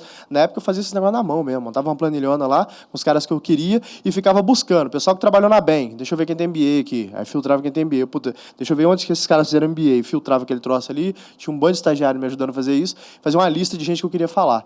Cold call, mandava e-mail para essa galera. 100 e tantos e-mail que a gente achava lá. 50% desses caras te respondiam, não te achava maluco. E aí, desses 50% que te respondiam, você fazia um call com, sei lá, uns 20 desses caras. Dos 20, assim, a maioria era ruim. Não é porque o cara estudou na melhor universidade do mundo e tal. Geralmente, cara, tem muito bullshiteiro nessa história, sabe? Quem conhece consultor aqui sabe que tem muita gente boa, extremamente inteligente, mas quando você bota na operação mesmo, não é todo mundo que entrega, não. O perfil é um pouco diferente. E a gente acabou achando, nesses perfis, os caras que entregam, é que dessa galera que a gente falava aí, sobravam 5, sabe? E é os 5 que eu pegava o avião, descia ali no hotel e começava a entrevistar esses caras. Ali no final do dia, eu saía com o cara já tipo, fechado. Eu falava, você tem 15 dias para começar essa operação. Enquanto ele estava se arrumando para voltar para o país ou para acabar ali com a tua relação de emprego, eu estava montando o escritório, contratando a operação local e aí fazendo o kick-off da operação. Ou seja, o que é o mais importante para mim na escala? Achar gente. O mais importante é você definir o perfil de pessoas que você precisa para poder fazer essa escala. Qual que é a melhor coisa que você pode fazer se você é uma organização maior? Formar gente dentro da sua organização. Assim, acho que uma das grandes referências que a gente tem aqui no Brasil é o trabalho que a ABI faz, que a Ambev faz de formação de gente. Todos os líderes são formados através do seu programa de trainee, passam anos, às vezes décadas, na empresa até se tornar líder. Esse é, de longe, a melhor coisa que você pode fazer. E eu comecei a fazer isso depois. De uma forma muito mais acelerada, tinha cara que entrava como estagiário num ano, no outro ano já era pleno, 6 meses depois era head de área, 6 meses depois estava num país, tocando um país. A gente começou a formar a gente muito rápido dentro da nossa cultura. Isso é importante para que você consiga escalar isso. É importante você entender como gestor que você precisa criar células para se replicar. E a única forma de você se replicar é formar pessoas com a sua cultura, moldar pessoas dentro daquela cultura, daqueles conjuntos de princípios e valores que você acha que é importante vis-à-vis o objetivo do negócio. Foi mais ou menos assim que a gente escalou esse negócio. E aí, quando eu paro para pensar assim, em mercado de investimento, você não consegue escalar esse negócio sem captar muito dinheiro. Eu falei com vocês, eu captei 485 milhões ao todo ali na história da EasyTax durante a minha gestão. E a gente tem alguns tipos de investimentos assim, que as pessoas, geralmente, que vão empreender, passam para essa fase. Você tem as aceleradoras, que eu gosto de citar muito o exemplo do CID. O CID, para mim, é o maior case que a gente tem de aceleradora. É um programa do governo do Estado de Minas, incrível, geralmente o governo faz, não acaba sendo tão bem sucedido, mas ali o programa do CID foi muito bem sucedido.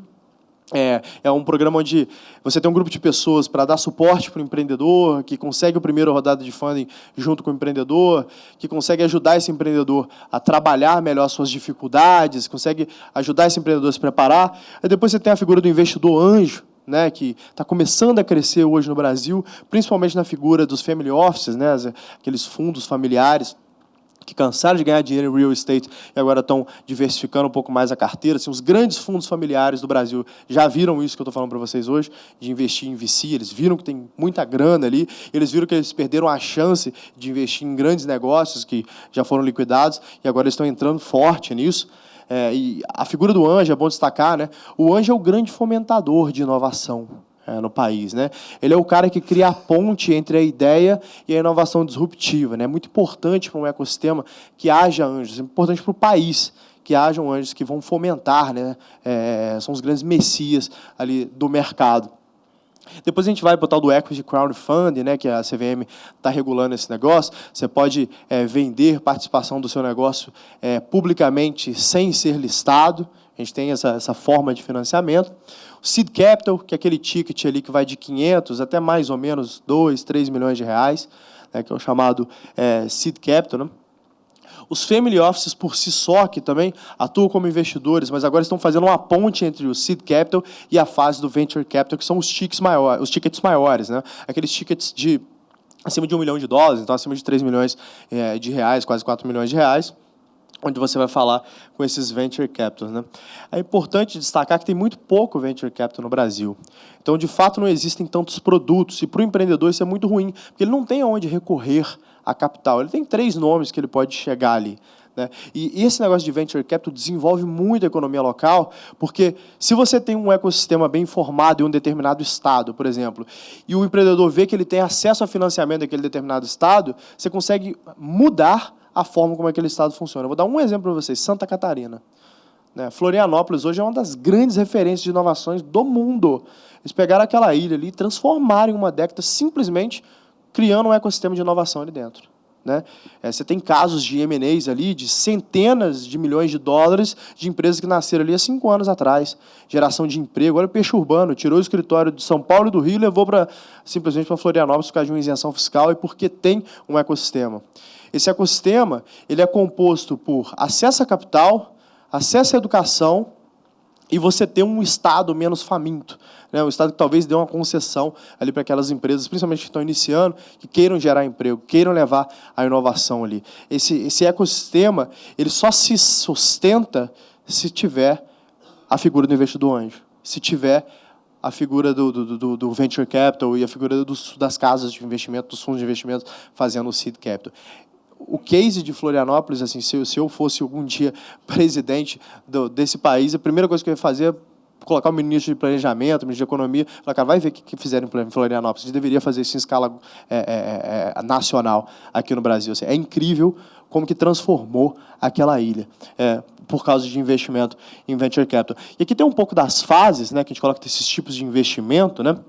Geralmente, quando o negócio está começando ali, na fase do seed, na fase do anjo, tá?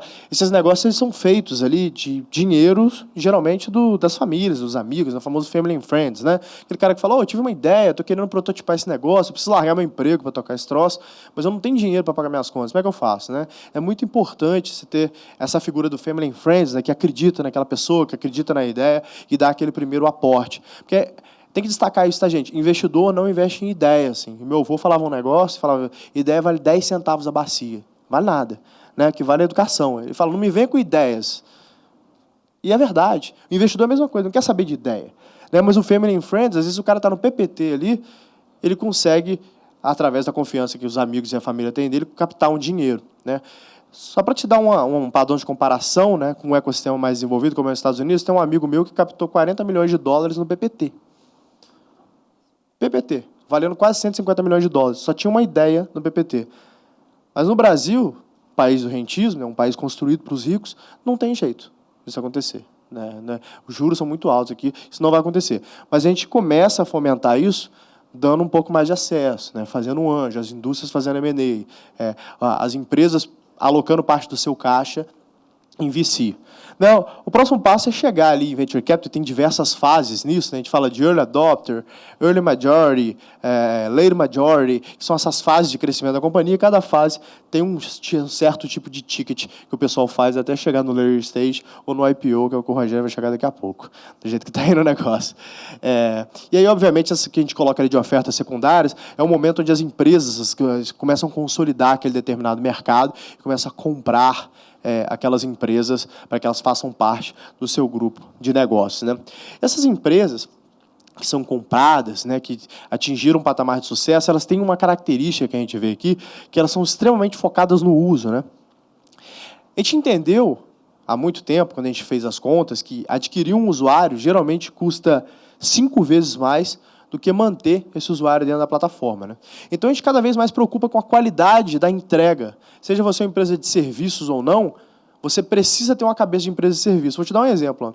Semana passada eu estava nos Estados Unidos, eu entrei na Apple Store, aí eu vi um monte de gente assim, comemorando, bebendo alguma coisa, vendo uma televisão, rindo, mexendo no telefone. Eu perguntei ao cara, falei, o que está acontecendo ali? Ele falou, a gente tem uma agenda aqui, o dia inteiro tem aula de fotografia no iPhone 10. Aí eu sentei naquele troço, meu iPhone estava novinho, saí de lá com o iPhone 10. Não tem jeito. Você senta naquele troço, pão duro do jeito que eu saí dali com o iPhone 10. Porque a experiência é maravilhosa. O cara fala, mas tem essa função, retrato, esse negócio do luz, esse negócio é mais fino. Você aprende a mexer naquele troço, você fala, não, esse brinquedo é legal demais. Eu quero ter esse troço. Ele cria necessidade, sabe? Ele está muito preocupado em criar esses evangelizadores da marca. Igual eu estou aqui numa palestra falando para você, gente, compra um iPhone 10, não estou ganhando nada para isso. Inclusive, eu gastei dinheiro. E eu saí de lá apaixonado por aquele negócio, né? Por quê? Porque a Apple, ela tenta influenciar isso, ó. A experiência que eu tive. E a experiência que eu tive com a Apple, eu entrei ali, sei lá, de bobeira, para dar uma passada para ver o que estava rolando, saí de lá com o negócio na mão, porque a experiência foi maravilhosa. Eu tive uma aula de fotografia no iPhone 10, eu falei, cara, eu preciso desse troço, que eu preciso tirar foto nesse troço. É inacreditável como que eles conseguem criar esse negócio, né? Já as marcas focadas na compra, eles não estão muito preocupados com isso, né? Vou usar o exemplo de Dell. A Dell quer fazer promoção, pô. Não, computador mais barato, a promoção aqui e tal. Eles estão tentando moldar o que Você pensa sobre a marca no momento da compra. Depois da compra, eles não estão nem aí para você. Ou seja, quem que é mais campeão aqui, né? Quando a gente olha para a Fortune 500. Ah, tá, mas é caro. Eu quero vender o negócio ali e não ter muito custo com esse negócio. Não, porque aqui no Brasil é diferente. Tudo bem. Eu entendo, já conheço todas essas desculpas. Na verdade, quando a gente olha para quem ganha dinheiro de verdade, os caras não estão preocupando em gastar um pouco mais para ter uma entrega diferente, não. Nas apps, o Tony Xie falava da experiência WOW. Foi exatamente o que eu tive quando eu entrei na Apple Store ali e tive a aula de fotografia do iPhone 10 lá. Eu tive uma experiência WOW. Falei, eu preciso ter esse troço. É exatamente isso que você tem que fazer com o seu produto. Qual que é a experiência WOW que você vai entregar? Qual que é a aula de fotografia que você tem do seu produto aí para poder entregar para o seu cliente? Você precisa criar a necessidade. O cara tem que sair depois de uma reunião com você e falar, eu preciso desse troço. E não é fazendo convencional que você vai fazer isso. A gente teve um caso interessante de marcas focadas em uso, de EasyTax na minha época, Esse Daniel lá, ele manda a amiga dele, aquela Ana, mandou uma mensagem no Facebook falando, olha, que ele usou 99 táxis e aí esqueceu um celular dentro da 99 táxis e tal. E uma vez por mês, eu sempre sento no call center. Eu acho isso muito salutar para um CEO de uma empresa, porque o call center são os olhos, ouvidos e boca da empresa, Acho que o CEO deveria passar um dia por mês ali no call center vendo, pelo menos uma tarde, vendo o que está acontecendo. E aí, nesse dia, eu estava lá, e aí o pessoal do atendimento falou assim, olha o que está vendo aqui, o cara esqueceu o celular no 99, ninguém devolveu esse troço para ele.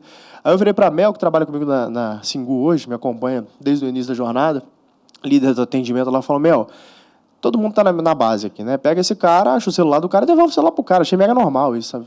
Por que não, Fizemos esse negócio genuinamente, assim, no amor. Acabou que o cara ficou louco, só ligou para lá, mega emocionado, falou, nossa, como é que uma empresa pode fazer isso? Assim, resolveu o problema dele, Atravessamos a 99, achamos o celular do cara e entregamos para ele antes deles, Acho que saiu na mídia o troço depois, A gente fez isso, a gente fez genuinamente, assim, não foi na maldade. E acabou que o pessoal, vocês atravessaram os caras, mandaram bem. Não foi intenção, não, a gente só queria realmente entregar um serviço pro cara, porque esse cara pode ser meu usuário amanhã, Provavelmente ele inclusive. Por que eu não vou prestar esse serviço para ele? Não custa nada. Eu ligar pro taxista, falou, você não está com o celular do cara?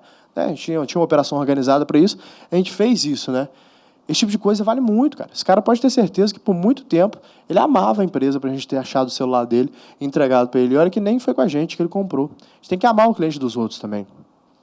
Isso tem muito a ver com esses 3 pilares, que eu falo que são os 3 pilares da minha gestão para construir uma organização exponencial, tal de AXO.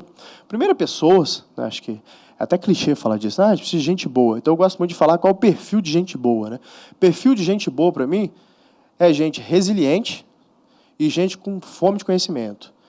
Por que eu quero gente resiliente e gente com fome de conhecimento? Porque as coisas mudam muito rápido. Então, se o cara é o maior especialista do mundo em marketing digital hoje, daqui a 5 anos ele não sabe mais nada, mudou tudo. Ele tem que ter o hábito de estudar, ele tem que ter fome por conhecimento, ter curiosidade e tem que ser resiliente, Porque, principalmente a nova geração, e faço uma meia-culpa, a minha geração Y, a gente não sabe lidar muito bem com frustração. Mas o profissional que não sabe lidar muito bem com frustração, ele nunca vai ser um grande profissional. O empreendedor, então, coitado, esse aí vai desistir do primeiro ano, que é só frustração. De vez em quando é uma coisa boa, mas geralmente é só porrada. É difícil demais empreender, principalmente no Brasil. Por isso que eu acho importante a resiliência. Tem um negócio que eu aprendi com o Jim Collins, O Jim Collins fala assim, olha, você tem que achar um bando de gente boa, botar esses caras no ônibus e depois definir para onde você vai dirigir esse ônibus com essas pessoas. O que isso quer dizer na prática, O que eu faço no meu dia a dia? Eu junto a galera, falo, galera, o planejamento é esse. Quem concorda, quem discorda. Eu não concordo com isso. Tal. E às vezes tem uma visão do pessoal do atendimento, que nem sempre, mas em alguns momentos não tem uma sofisticação tão grande quanto o pessoal do planejamento, por exemplo. Mas o pessoal vai dar uma visão que o planejamento não tem contato com a realidade ali. E eu falo, esse cara tem razão. A gente deveria fazer esse troço aqui. Eu tenho cases disso em Singu, que eu vou contar daqui a pouco disso. O outro é autonomia. De nada adianta contratar gente boa se não dá autonomia para as pessoas. Eu não acredito em organizações verticalizadas, assim, que tem uma estrutura que o chefe tem que ficar aprovando as coisas assim. Acho que você tem que ter um bando de gente boa, bem direcionada, com princípios e valores bem definidos ali, e deixar esses caras executar. Que é isso que segura a gente boa. Assim, cansei de tirar a gente ganhando o dobro no mercado para trabalhar comigo, para ganhar metade, simplesmente porque o cara tem autonomia, gente. Mas autonomia de verdade, sabe? Inovação nasce do caos. Inovação é tentativa e erro. Não tem ninguém que fala com você, opa, eu sei exatamente como inovar. Isso não existe. Você tenta fazer um monte de troço e de vez em quando os troços dão certo. Inovação é isso. E aí, o que você tem que fazer? Ter gente boa, executora, curiosa, estudiosa, bem direcionada. O líder faz isso, né? Ele aloca as pessoas certas para as missões corretas e deixa o cara tocar. Autonomia. É isso que essas pessoas querem. É isso que segura a gente. Ah, meu churn está altíssimo, meu RH está fazendo bolo para todo mundo na sexta-feira. O cara quer autonomia, Breno. Dá autonomia para ele, que você vai resolver boa parte do problema. E, por fim, por isso que eu coloco como base da pirâmide, ele é a cultura, né? Se você não tem uma cultura que o cara se apaixona, que ele vista a camisa da sua empresa, agora ele veste do time dele, esse cara vai sair do negócio. Ele tem que ter orgulho de falar que ele faz parte do negócio. O negócio tem que ter um propósito.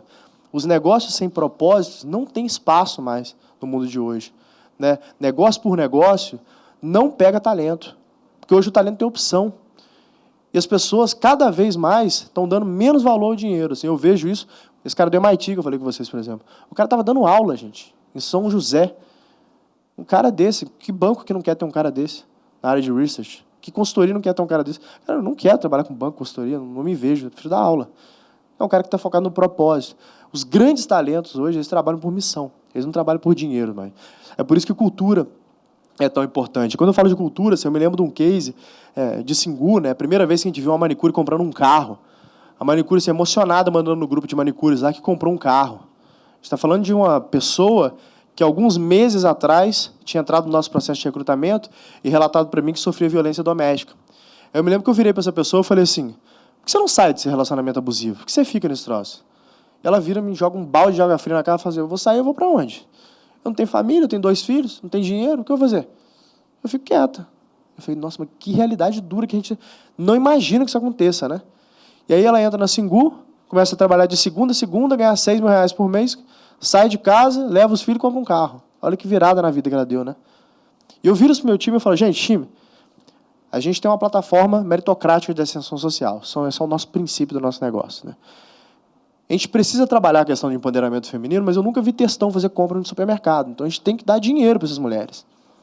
Como que a gente faz para dar dinheiro para essas mulheres? A cultura está bem definida na empresa. A gente ganha 30% daquilo que elas recebem. Então, quanto mais dinheiro elas ganharem, melhor para a gente. Mais a gente fatura. Está todo mundo bem alinhado. A gente quer que elas ganhem dinheiro. A gente realmente muda a vida dessas pessoas. Se a gente mudar a vida dessas pessoas, a gente muda a nossa. Então, está tudo bem alinhado. Né? Eu não estou fazendo papel de ONG, nada aqui, porque eu ganho dinheiro com isso. E ela se dá bem, todo mundo está se dando bem nisso aqui. E o time está bem direcionado para esse negócio. O negócio funciona muito bem, está muito azeitado. Não tem demagogia no negócio. Mesma coisa acontecia com o Easy Taxi. Eu falei, olha, a gente tem um potencial de transformação muito grande aqui. Como é que a gente faz com essa história? O que a gente vai poder usar aqui? Eu me lembro que na Arábia Saudita, o primeiro ano que permitiram que mulher votasse foi 2015. É proibido mulher votar na Arábia Saudita. Mulher também é proibida de dirigir. Eu falei, mas que absurdo, né? Como é que mulher não pode dirigir? É proibido por lei. Mulher não pode dirigir, é presa se for pego dirigindo. E aí deixaram a mulher votar.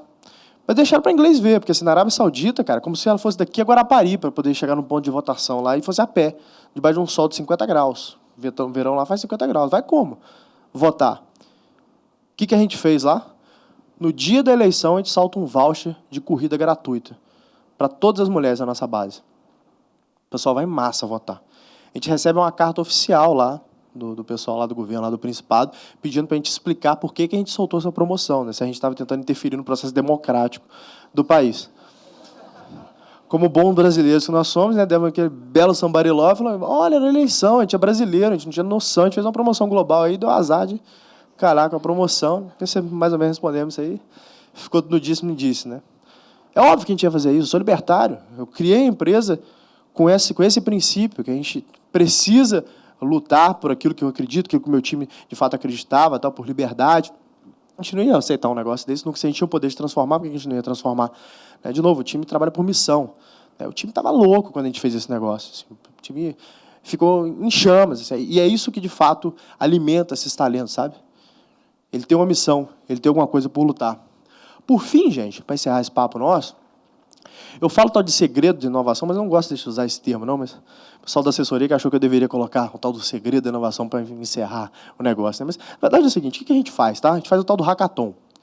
E aí, hackathon, então tudo isso que você me falou fazer hackathon, mas não é bem hackathon do jeito que vocês conhecem, não. Porque, geralmente o pessoal acha que hackathon é alimentar gordinho com pizza e Red Bull e deixar o final de semana inteiro programando ali, né? Mas isso não dá certo, não, tá? O que geralmente dá certo é fazer parte da cultura da companhia, criar esse hackathon. E hackathon não precisa ser necessariamente para tecnologia, não, tá? Pode nem ter gente de TI, assim, deveria, mas pode nem ter. O hackathon, na verdade, é você juntar um grupo de pessoas multidisciplinares e dar um desafio para esses caras. Falar assim, ó, vou dar um exemplo de Singu, tá? Um terço da minha receita hoje vem do Singu Now, que é um mecanismo que a gente tem que você paga 25% a mais, mas você pede um troço e a gente entrega em 2 horas, não importa o dia, de 7 da manhã às 10 da noite. Né? Pede uma massagem, chega em 2 horas na sua casa lá. Quem criou esse negócio foi um time que é a mistura do atendimento, do financeiro e um cara da TI. O que eles fizeram? O pessoal do atendimento falou assim, olha, direto liga o pessoal aqui pra gente falando que queria que a manicure fosse agora, se a gente não podia pagar o Uber dela. Ela falou que pagaria mais. Então, a minha proposta é que a gente faça uma função no aplicativo que a pessoa paga mais para entregar na hora. Quanto a mais, o valor do Uber mais um dinheirinho a mais, que daria esses 30% aí, do negócio. O pessoal testou isso lá na hora, num sábado lá. Pegava os pedidos e falava, você paga 30% a mais para eu te entregar em 2 horas essa manicure aí? Pago. Propuseram lá, foram campeões. A gente faz uma vez por quarter, né? Uma vez a cada 4 meses ali, a gente pega esse povo, a cada 3 meses a gente pega esse povo, e fala assim, olha, vocês têm aí esse hackathon, sexta, sábado e domingo é a premiação, eu chamo o júri, pessoal de fora, e aí no domingo a gente premia geralmente com uma viagem, né, com um jantar em um restaurante legal, alguma coisa para meio que ficar ali, e principalmente com um troféuzinho e as medalhas. Né? Eu reparei, cara, que a geração Y, ela gosta muito de reconhecimento, mas muito mesmo. Talvez tem gente que dá mais valor a troféu do que o dinheiro. Ele quer chegar em casa e falar, olha, é isso aqui, ó, eu estou reconhecido no meu trabalho. A gente fez a primeira vez, a Singu vai fazer 2 anos em dezembro, né? Então, a gente teve o nosso primeiro, 3 anos em dezembro, nossa primeira convenção em dezembro agora, anual da Singu, e a gente deu uma moto para o primeiro lugar lá, uma série de atributos que a gente elegeu a melhor profissional, e deu um troféu para todas as categorias, os primeiros 3 lugares, né? Você tem que ver a emoção que as mulheres ficavam com aquele troféu. E uma virou para mim e falou assim, sabe qual que é a importância disso? É eu provar para o meu marido que o que eu faço tem importância. Muitas vezes ela só quer ser reconhecida, que o que ela faz tem importância. Assim. É importante de reconhecer as pessoas, sabe? Tem muita maneira de brigar, de dar expor, e esquece de reconhecer os acertos. Esse hackathon, muitas vezes, é para a pessoa mostrar que ela pode melhorar a vida de alguém, que ela pode arrumar alguma coisa que está errada, que ela pode prevenir que alguma coisa boa suma. Né? Se eu fosse falar sobre um segredo de inovação, se eu fosse falar alguma coisa, gente, cultura e liberdade para essas pessoas fazerem alguma coisa, autonomia. Como que você consegue tangibilizar isso? Faz essa competição aí, pega dentro da empresa gente multidisciplinar, dá um propósito para elas, dá um problema para ela resolver, e vocês vão, com certeza, se surpreender com essa história. Muito do que eu falei para vocês aqui está no meu livro, né? A gente já está na 3ª edição, tem 6 meses que a gente lançou, já é um best-seller, que é o Nada Easy, que a gente, obviamente, eu me aprofundo muito mais ali, passei 6 meses escrevendo esse troço, por favor, leiam, porque não deu um trabalho danado, onde eu falo um pouco das ferramentas, como que eu apliquei isso em EasyTaxi, como que eu aplico em Singu, o que eu acho que se aplica nos negócios atualmente, falo bastante parte societária ali também, que eu aprendi com negócios, gestão, RH, como é que a gente contrata, tem bastante coisa no livro, o livro é legal. Eu queria encerrar esse papo deixando uma mensagem, um dos maiores gênios da história, se não o maior. Ele falava que o maluco é aquele que espera um resultado diferente, em diferentes experiências, ao executar um processo idêntico. Ou seja, você tenta a mesma coisa, você espera que um troço diferente vai acontecer, só pode ser doido. Isso é verdade para a vida, é verdade para o negócio, principalmente em uma era de crescimento exponencial. Ou você começa a plantar agora a mudança que você almeja para você ou para o seu negócio, ou você vai virar estatística daqui a pouco. Tá bom, gente? Foi um prazer falar com vocês. Muito obrigado.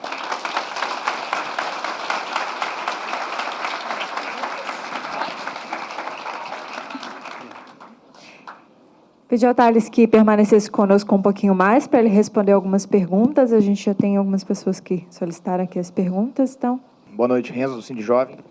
Bom, primeiro, parabenizar aí pelo seu case em pessoa aqui para a gente. Acho que é muito bacana ver um jovem que já performou aí numa empresa, fugir desse conceito de startup, né, numa empresa mesmo, já está aí colhendo frutos já numa próxima, né?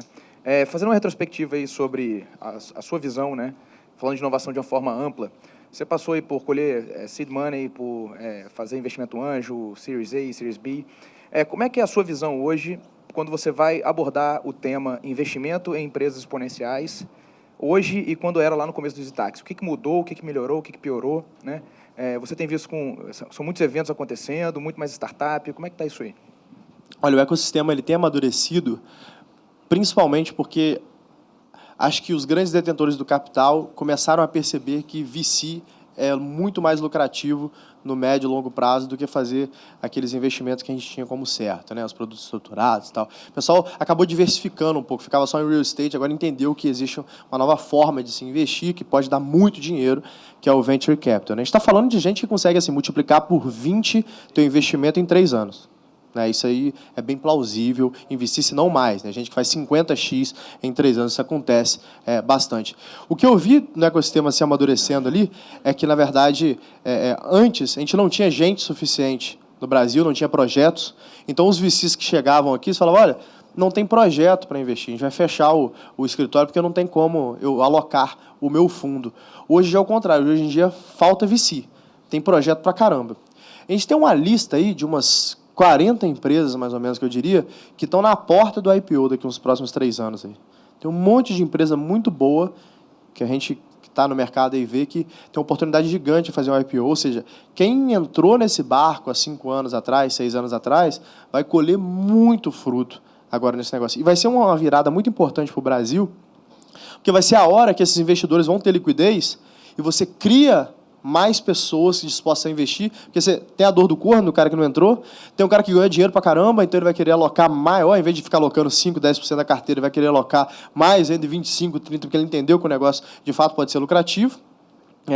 E acho que o melhor dessa história é que a gente começa a ter alguns empreendedores que tiveram boas experiências, eu me incluo nessa lista, que podem passar um pouco das lições que eles aprenderam ali e podem também investir, como eu faço esse tipo de investimento. Assim. Um empreendedor investindo via venture capital, investindo via investimento anjo, é mais importante que simplesmente um banker alocando capital ali. Porque esse cara é o chamado smart money, dependendo do modelo de negócio. Né? Ele investe e também investe na educação daquele empreendedor, ele ajuda o empreendedor a transpor aqueles desafios. Acho que a principal diferença é a conscientização que o mercado de venture capital ganhou e o número de deals que surgiram. Hoje, o mercado de venture capital no Brasil tem tudo para ser quente. Olá, boa noite. Thales, Marcos da FrameU. Só para te tranquilizar, você não precisa ir para Cato, não. Eu provavelmente vou te fazer uma proposta aí para assumir como CEO lá da minha iniciativa. Mas, a princípio, eu queria só ter a sua visão. Como que você enxerga aí nessas eleições as soluções, atuações das empresas de tecnologia na atuação nas eleições? Qual é a visão que você está tendo dessa questão do Cambridge que aconteceu, essas questões das APIs aí que estavam meio a Bangu, entre aspas? Como você está enxergando isso? E depois a gente pode conversar um pouquinho mais. Tá certo. Amém. Obrigado, cara. Olha, tem uma galera aí que criou a Operação Serenata de Amor, né? Que é um pessoal ali de Brasília, na verdade de várias partes do Brasil, que eles criaram um bot, que esse bot ele acessa os dados públicos de gastos dos burocratas e demonstra o desprezo que esses caras têm com o dinheiro dos pagadores de impostos. Né? Então, a gente vê assim, jantares de 15 mil reais, né?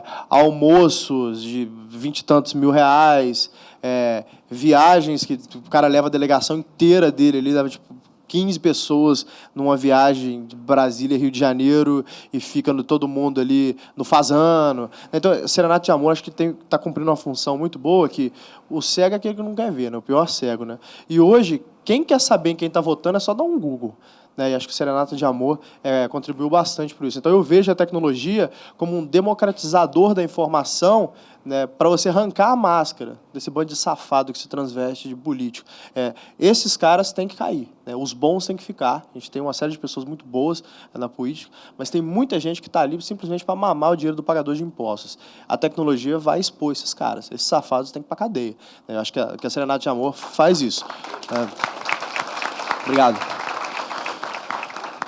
No caso ali da Cambridge Analytica, né, assim, acho que foi um leak ali que nem o Zuckerberg sabia. Né? Quando você vê o depoimento do cara para o Senado americano, assim, o cara está perplexo com o que está acontecendo. Ele realmente foi pego de surpresa. Mas acho que não pode falar, então agora acabou, que é o que o Senado está usando para tentar fazer nos Estados Unidos, então agora vamos regular tudo, vou controlar a informação. Vai ser pior. Eles vão usar a favor deles. É isso que acontece. Tem alguma solução para isso? Ele está fazendo, né? Está bloqueando o acesso às APIs, como você falou, tal. Mas acho que o que impacta aqui no Brasil mesmo, principalmente, é a democratização da informação, as pessoas saberem em que elas estão votando, né? E aí eu acho que o case assim é o Serenata de Amor. Thales, aqui, pro lado de cá. Ah, sim. Matheus, da área de inovação do Senai. Você passou bem rápido ali na sua apresentação, né? Muito boa, por sinal, é sobre o momento em que o empreendedor ele tem aquela ideia dele e ele acredita naquilo e que ele precisa, ele às vezes se cega em termos daquela ideia realmente precisar ser testada, precisar ser validada. Queria que você explorasse isso um pouquinho mais. Como é que eu consigo... o empreendedor consegue realmente se desprender daquela ideia dele e investir no sentido de, poxa, realmente faz sentido, eu vou investir nessa linha, ou então eu vou pivotar minha ideia? Olha, essa é uma questão muito difícil, né? Porque às vezes você não sabe o que é resiliência e o que é burrice, né? Quando você vai investir naquele troço. Eu já passei por isso algumas vezes na minha vida, né? De novo, a EasyTax foi minha 4ª empresa, já fiz bobagem algumas vezes. Então é muito difícil, a linha é muito tênue, assim, mas a melhor forma que você tem de tentar encontrar o caminho, né, é você metrificar tudo. Então, são definir seus KPIs e, principalmente, fazer aquele processo de iteração metódico do seu MVP, sabe? Conversar com as pessoas, entender por que esse cara não está voltando, quem está voltando por quê, quem não voltou por quê, e ver como que você vai gerar receita. No final do dia, você quer ver se o cara vai pagar ou não, né? O empreendedor nada mais é do que um resolvedor de problema, né? Quando o cara te dá um dinheiro para você resolver um problema, você tem um negócio. Basicamente é isso que a gente faz. Então é importante você saber como é que você vai ganhar dinheiro. Né? O MVP é a melhor forma que você tem para você saber como que você vai ganhar dinheiro e qual é a melhor forma que você tem para ganhar dinheiro mais rápido com esse modelo. Né? É a forma que você tem de tentar descobrir isso o mais rápido possível. Né? Acho que o grande game aqui é quanto tempo você demora para você saber que você está errado. Né? Eu tive a oportunidade de estar com um cara chamado Ray Dalio, né? Que devia ter um livro maravilhoso que eu acabei de ler, chama Principles. Ele é o fundador da Bridgewater, que é o maior hedge fund manager do mundo. Ele falou que a grande questão da vida dele era how do I know that I'm right? Né? Como é que eu sei que eu estou certo? Essa pergunta assim, que eu comecei a me fazer depois que eu ouvi ele falar sobre isso. Eu falei, cara, como é que eu sei que eu estou certo aqui nesse negócio? Acho que a sua pergunta vai muito de encontro a isso, né? Se perguntar o tempo inteiro, como é que eu sei que eu estou certo aqui? Quais as ferramentas que eu tenho para saber que eu estou certo? Acho que é isso que aquele processo que eu falei de MVP e de metrificação, os KPIs, acaba entregando isso um pouco. Oi, Thales. Boa noite. Eu queria saber sua formação acadêmica e, com essa tendência de algumas profissões, que você falou, a tendência de desaparecerem, né, no futuro, o que você hoje indicaria, se você tivesse um filho, qual a profissão, qual carreira que você acha que vai ter um valor no futuro? Então, pergunta muito difícil, que eu não posso prever o futuro. Né? Mas vamos aí. Eu sou um péssimo exemplo, eu não tenho formação acadêmica. Eu sou um autodidata. Mas, se eu fosse escolher hoje, acho que ao invés de eu falar qual a profissão do futuro, eu falo o que eu escolheria. Né? Estou hoje começando na época de faculdade, o que eu faria? Eu estudaria engenharia. Assim, que eu acho que, realmente, o engenheiro ele sai dali preparado para fazer qualquer coisa. Mas não quer dizer que, não estou vendo valor em outras profissões. Tá? Eu sei que engenharia é um negócio muito legal, assim, se eu pudesse escolher. Mas acabou que eu meio que montei a minha grade. Assim, eu sabia que eu queria aprender a programar, eu queria aprender economia, queria aprender alguma coisa de matemática. E aí eu fui no início ali da internet, do e-learning, eu peguei com Khan Academy, com Udacity, sabe? Sempre fui muito faminto por esse tipo de conhecimento. Eu me obrigo a estudar geralmente 1 hora por dia, em média. Então eu estudo em média umas 7 horas por semana. O que eu faço, geralmente, eu acordo, eu tiro aquela primeira hora que você está com preguiça de levantar da cama, eu tentei me arrumar uma desculpa para ficar mais 1 hora na cama, e eu estudo. Né? Então, foi bom, que aí eu me dou essa desculpa e realmente acaba sendo produtivo. Eu tiro 1 hora ali para ler um artigo, para ler um paper, para estudar alguma coisa, para fazer parte do curso online que eu estou fazendo. E tal. Eu acabei montando a minha grade. Assim. Eu acho que todo mundo deveria ter noção básica de programação, não importa a sua profissão. Eu tenho um amigo meu, por exemplo, que é médico, ele é pesquisador em Harvard hoje, mora lá em Boston e tal. E ele falou, o grande diferencial da minha carreira, ele era radiologista, e falou, cara, minha profissão não dura 5 anos, acabou. Então, eu aprendi a programar. Mas ele programava quando era moleque, ele viu que a profissão dele ia acabar alguns anos atrás e aprendeu a programar. E hoje em dia ele toca o departamento de Data Sciences de Harvard, para ver como é que ele vai disruptar a radiologia. Então, assim, eu acho que todo mundo deveria programar. Né? Então, que Harvard está colocando um curso de law ali, programação para advogados. Acho que isso é importante para qualquer criança. Tem um software, gente, chamado Scratch. Se vocês têm filhos, vocês deveriam obrigar seu filho a usar Scratch. Assim. Desligar o Felipe Neto e ligar o Scratch, porque quando o Felipe Neto ensina ele a fazer bullying, o Scratch vai ensinar ele a programar, sabe? É muito legal esse negócio. Assim, é bem didático. Qualquer criança ali, em 2 semanas está fazendo a primeira linha de código dele ali. Eu acho que isso sim seria um negócio que, assim, não sei qual vai ser a profissão do futuro, mas provavelmente não saber programar vai ser parecido com não saber datilografia daqui a bem pouco tempo, assim, sabe? Thales. Boa noite, Pedro Henrique, do Líderes do Amanhã, da startup de Agritech, Olho do Dono. Nessa trajetória sua de captar 485 milhões, né, passou por experiências diversas. Queria que você compartilhasse um pouquinho com a gente as principais lições aprendidas, assim, tanto nos erros e acertos, na captação e coisas que você não repetiria hoje em dia. Olha, principalmente você ter sócios bons no início é importante, assim. Se diluir muito no início é ruim, e acabou que na EasyTaxi a gente foi muito diluído, né? Mas por quê? Porque a gente captou muito dinheiro em muito pouco tempo com os sócios errados. E a gente cresceu a empresa rápido demais. Fazer essa expansão geográfica muito rápido é mais uma métrica de vaidade do que financeiramente viável. Assim, por exemplo, na Singu hoje a gente está há 2 anos só Rio e São Paulo. Eu poderia estar em, sei lá, 20 países, a gente conhece o caminho. Mas eu ia ter queimado muita grana, não faz sentido a gente cometer o mesmo erro, né? Esse play de expansão global rápida só é bom para os fundos. Né? Para o empreendedor mesmo, o jogo acaba não ficando tão interessante. Então, acho que o importante é você criar uma máquina de crescimento, né? Um modelo de crescimento onde seu CAC sobre LTV vai dar 1 ali, se é marketplace de serviço, em mais ou menos 6 meses, entender como que esse modelo se paga, fecha, e aí escalar isso em um momento onde você está mais maduro, onde você pode captar um valuation maior para que você não perca o controle do negócio. Acho que essa foi a grande lição desse negócio. Vamos fazer a última? Última aqui. Você falou muito da importância de gente e cultura, né? E, às vezes, cultura você leva um tempo para sedimentar, mas nessa velocidade aí das empresas exponenciais, o que você aprendeu na tua jornada do ponto de vista de recrutamento das pessoas que trabalham com você para você conseguir acelerar essa questão, não só de cultura, mas ter as pessoas certas no lugar certo? Ótima pergunta, assim. E cultura, você tem de qualquer jeito, né? Queira você ou não. A cultura está rolando, vai rolar, assim. A cultura é aquilo que acontece lá, quando você não está ali na empresa e tal, o que está rolando é aquela sua cultura, né? Você tem, tipo assim, aquilo que você acha que é a cultura, que é o que os caras falam na sua frente, e o que rola quando você sai da sala. Aquilo ali é a cultura de verdade. As empresas, elas confundem, que elas acham que cultura é escrever seus princípios e valores na parede e deixar ali, né? Cultura é um conjunto de exemplos, né? Então, se a liderança não dá o exemplo daquilo que ela está falando, você não walk the talk, você provavelmente não vai ter a cultura que você deseja. Você vai ter alguma cultura, que não vai ser aquela que você deseja. E recrutamento tem muito a ver com cultura, assim. Uma das grandes lições que eu aprendi com recrutamento é gente boa quer colar com gente boa. Então, se você quer formar um time de gente muito boa, tem que ter gente boa ali. Porque o cara inteligente, ele quer estar do lado de gente inteligente, ele quer fazer parte de um clube seleto. Olha Harvard, por exemplo, né? Porque todo mundo quer entrar em Harvard. Porque geralmente quem está em Harvard é bem inteligente. Então você tem um clube de gente muito inteligente, é um clube de luxo que você tem ali. Tá? Os grandes clubes, os grandes pensadores do mundo passaram por aqueles salões de Harvard. Então você quer fazer parte desse clube, né? Ou seja, qual que é a cultura ali, né? Tem gente muito inteligente, interessada aqui nesse negócio. Você precisa criar esse negócio dentro da empresa, né? Então quando eu coloco um time que às vezes na prática, tá? Para você como gestor analisar, você fala, cara, isso custa muito caro trazer esse cara. Eu não posso dar equity para ele, porque eu não posso abrir parte do meu negócio. Mas se você não der equity para determinadas pessoas, você não traz um cara desse. Eu conheço uma série de pessoas que não trabalham por dia. Você pode dar para o cara R$1 milhão.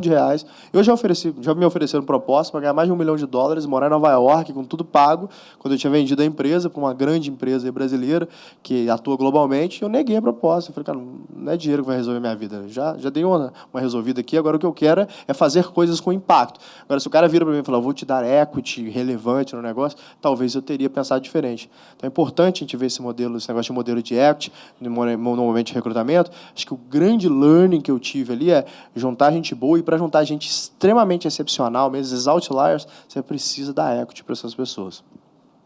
E aí, tem uma lição importante em equity, para fechar aqui esse assunto, gente. 2 coisas que eu falo no Nada Easy ali de forma mais profunda, vou fazer uma pincelada aqui. O modelo que você deveria dar equity para essas pessoas, né? Tem um mecanismo do direito societário chamado vesting, né? Que é um nome bonitinho para você ir dando parcelado.